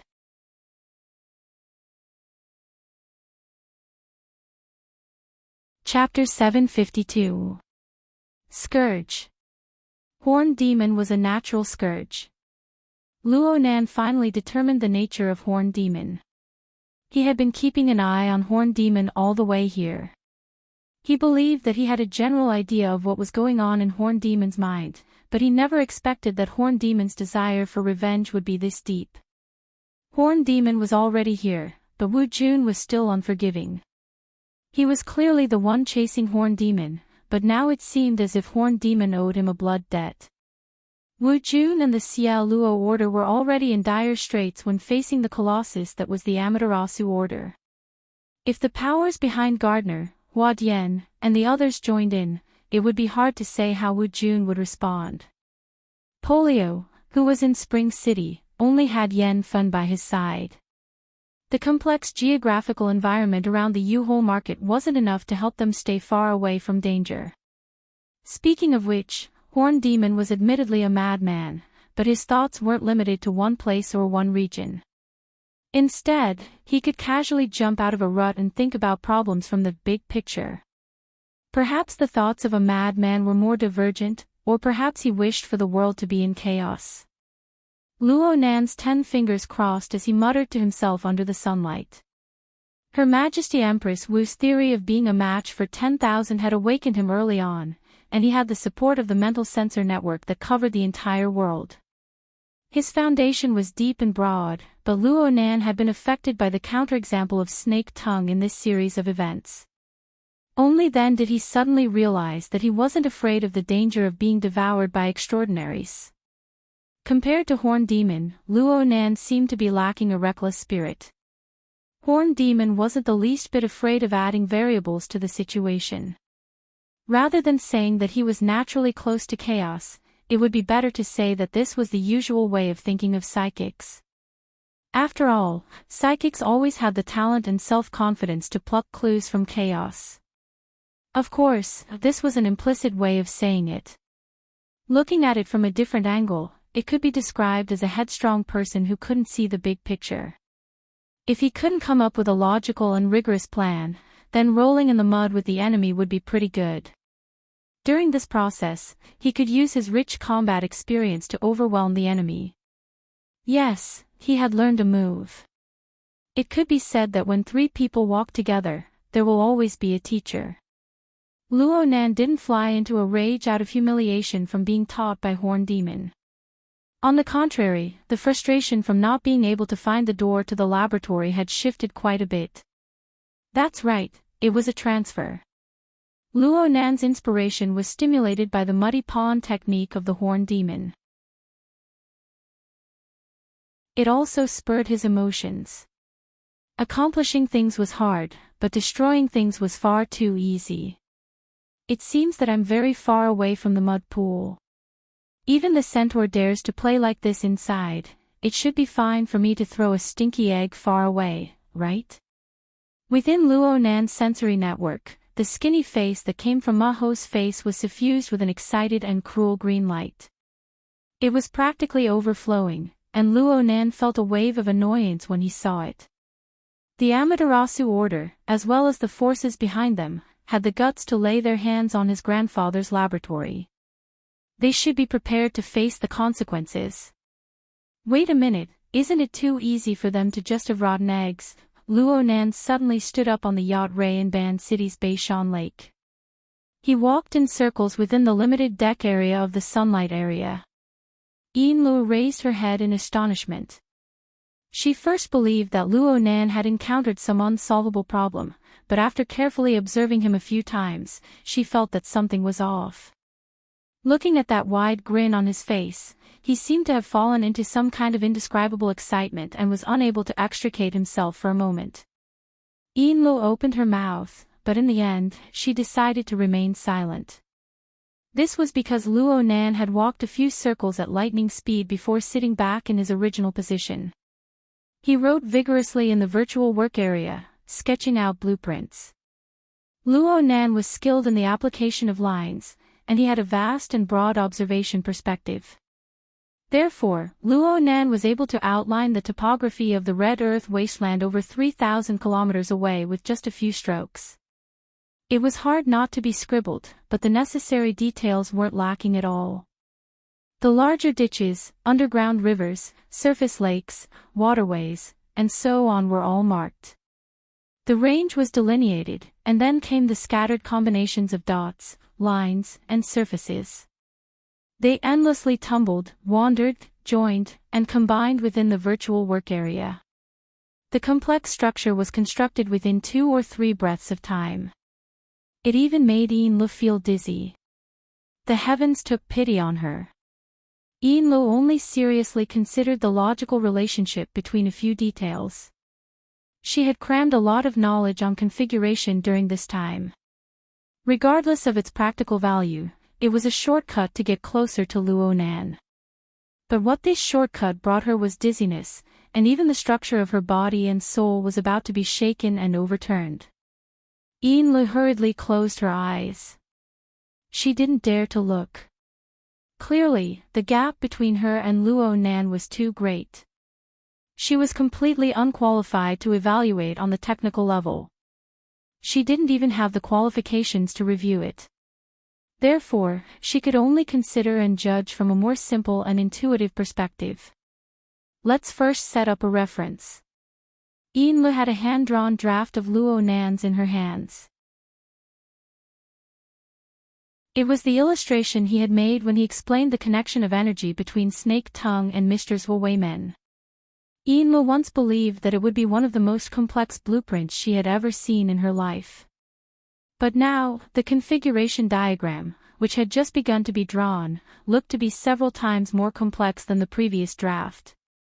Yin Luo really couldn't hold back the curiosity in her heart.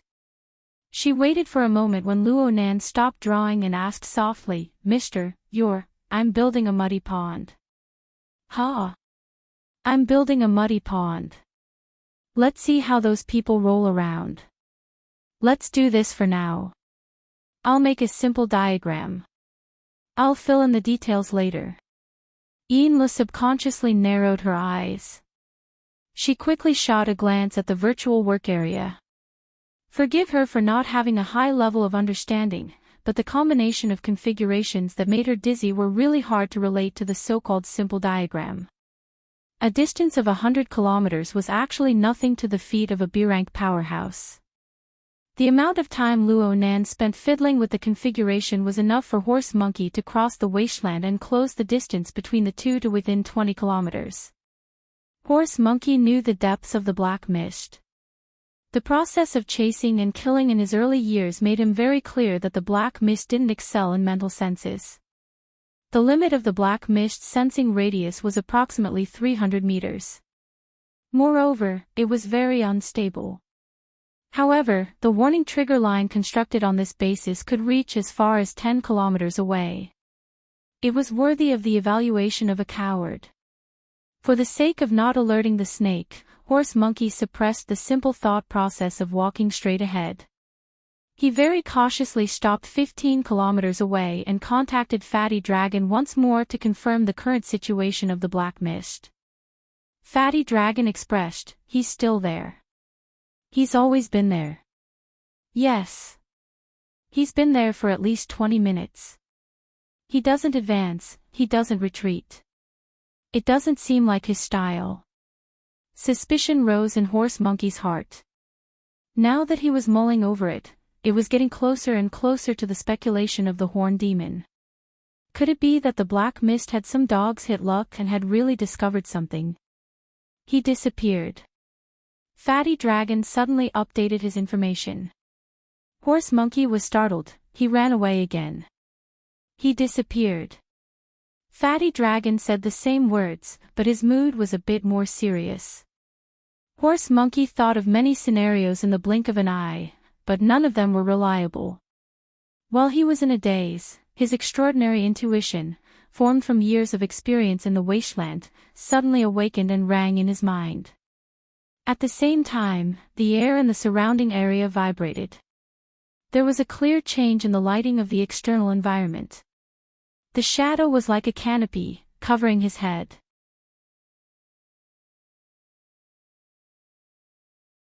Even though he was slightly weaker than the black mist back then, after joining the Amaterasu cult and receiving the blessing of the Fusang Divine Tree system, even if he had a bad start, he could instantly increase his strength level and counterattack. Moreover, he was surrounded by Fat Dragon, a powerhouse who stood at the top of the architect level. As long as he could hold the situation back, Fat Dragon could suck the dark cloud and black mist into his stomach.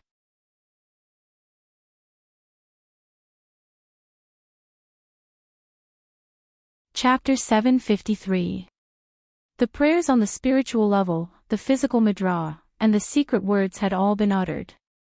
However, the coordinated movements of body, mouth, and mind, which should have been one, had inexplicably turned into a clumsy performance. No matter how casual the Amaterasu cult was, the power of the fundamental system of divine treasures was not something that could be easily summoned. Maho did not even understand why his most secretive thoughts would instantly jump to a completely irrelevant and absurd concept. He had already lost his last chance to link with the system of the Fusang Divine Tree. The follow-up attack of the Black Fog arrived.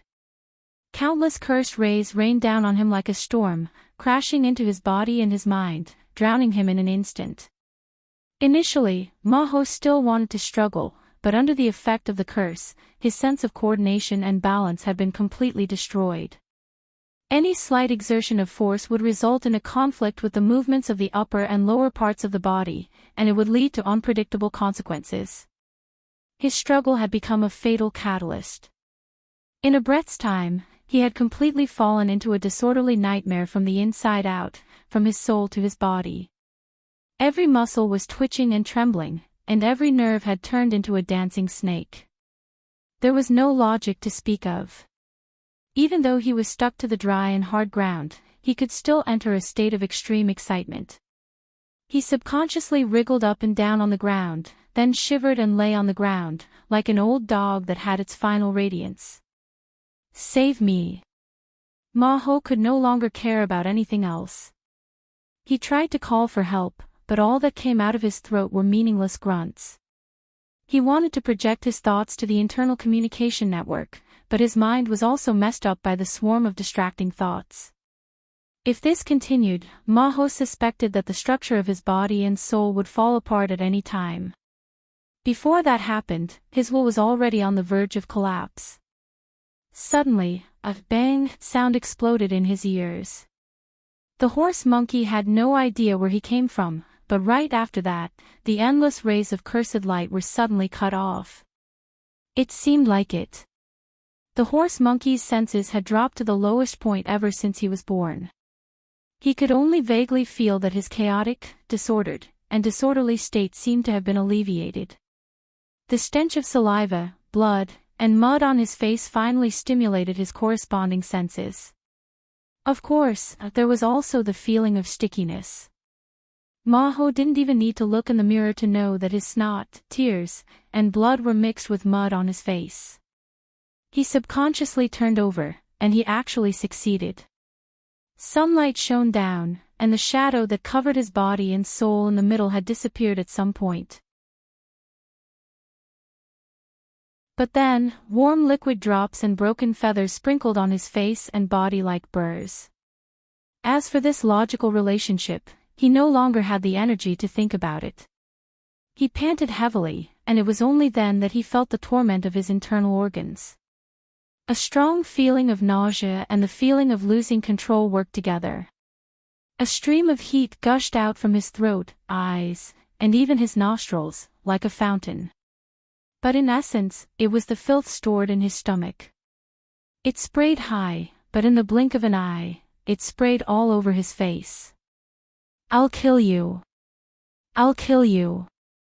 Maho mumbled as he opened and closed his mouth, but the filth poured in again. He screamed and jumped up without caring about anything else.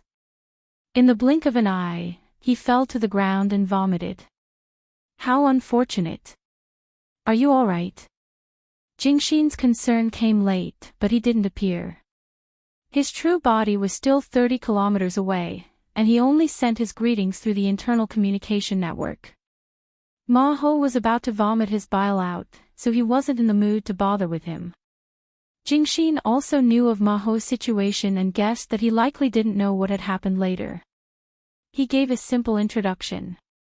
Fat Dragon exploded the surveillance vessel and used his flesh and blood to cast a curse that struck the black fog. That fellow was likely injured, but he still managed to escape. Fat Dragon is searching, but there's not much hope. Phew. Phew, Maho was still panting heavily. He didn't expect Fat Dragon to avenge him, nor did he expect Jingxin to help him up. They addressed each other as brothers only because of the need for action. Hiding their relationship as members of the Amaterasu cult was also a requirement for action. They knew each other very well. They were all cold people by nature. Even when Fat Dragon had saved him previously, it was likely because he felt that he could succeed. Under such circumstances, there was no need for Maho to feel resentful. Bullshit. He wanted to lash out at anyone he saw, but there was only desolate red soil around him. In fact, he had indeed ravaged the desolate plains. Now, there was a shallow pit in the ground, and his crotch was wet and uncomfortable. What a nightmarish memory. F***K. F***K. F***K. Maho slammed the ground with all his might, causing dust to fly up. If he were a person who wanted to be dignified, he might have slit his own throat. Maho wasn't that bad, but the moment he thought of the scene from before, he couldn't help but see stars as his organs burned. He couldn't understand or accept it. That fellow, the Black Fog, a coward who only knew how to backstab others, had become so terrifying. It was also a curse-style attack. It was a method that completely wiped out balance and coordination from the body and soul structure and psyche. It was impossible to defend against or dodge. If Fat Dragon hadn't taken action, Maho would definitely have died. And the power that ultimately killed him would likely have originated from him. Anger, humiliation, and fear, negative emotions surged as they constantly drained Maho's energy. He had no intention of getting up. At that moment, Jingxin urged him. "Are you feeling better? If you are, get up and get to work. Go King die." Jingxin wasn't angry. "Were you beaten up by the Black Fog again? Alright, let's be serious. Go take a look at the spot where the black fog was previously. Look at what? Remember the horn demon speculation. At present, Fat Dragon hasn't caught the black fog, but that fellow has been circling the vicinity without leaving. This doesn't match his cowardly personality at all. Perhaps he really discovered something. Don't be fooled by the fact that he's hiding somewhere. Once we dig out what he's trying to hide, I guarantee he'll jump higher than anyone else. Ma-Ho's face twitched. Regardless of his mood, he had indeed heard what Jingxin said. Jingxin struck while the iron was hot. It's not appropriate for me to appear. It's ideal for an enemy like you to go. Don't worry. Fat Dragon and I will protect you. None of your business. Ma-Ho spat and spat out the remaining filth in his mouth. He took off his shirt, revealing his thin torso. He wiped his face with the corner of his barely clean shirt, clenched his teeth, and walked towards the target area more than 10 kilometers away. At the end of the day, he was still a B-class expert. Moreover, he was the type of person whose mental and physical aspects were more balanced. When he lost his coordination, he was in a more miserable state. This was equivalent to losing his greatest advantage.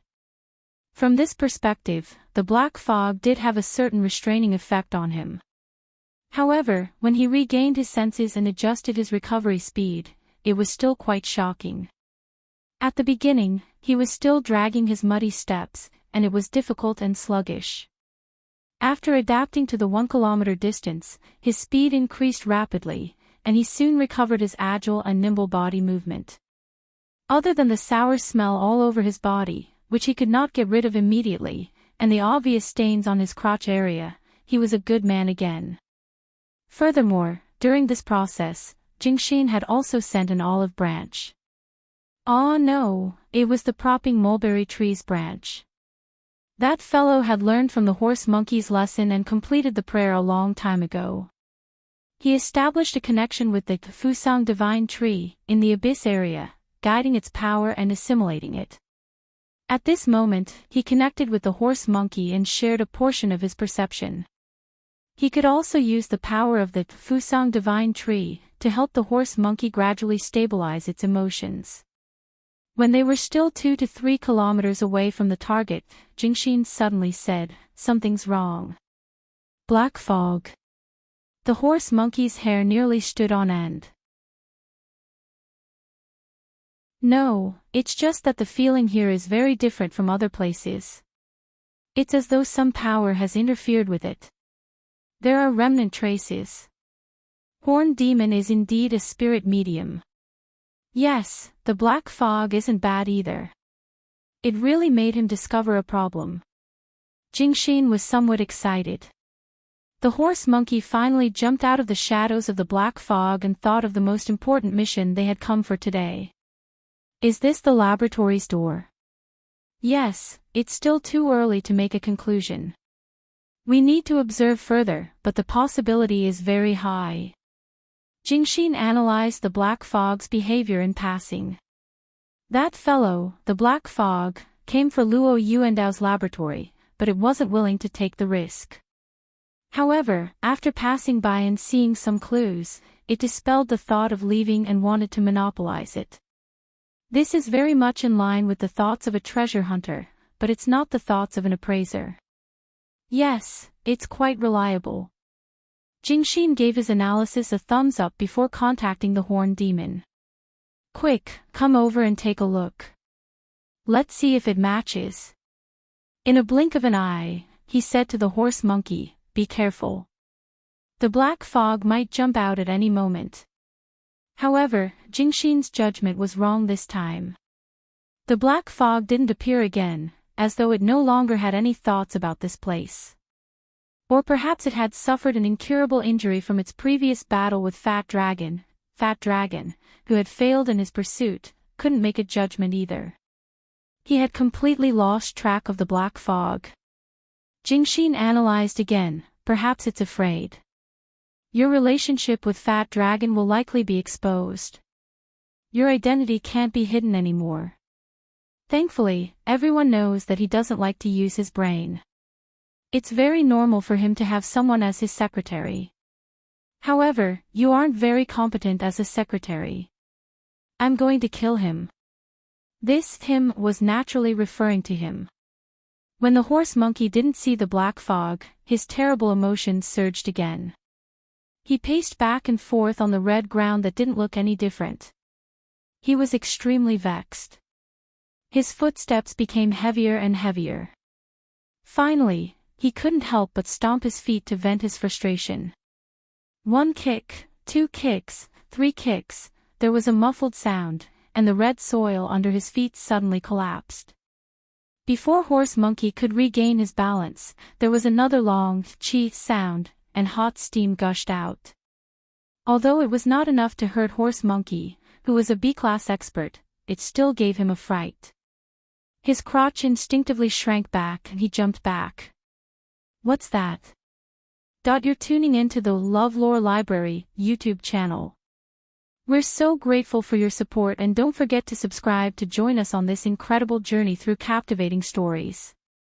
Your generosity through donations truly makes a world of difference, as it's the primary source of revenue that allows me to expand and enhance this channel for you. Thank you from the bottom of my heart for being a part of this adventure.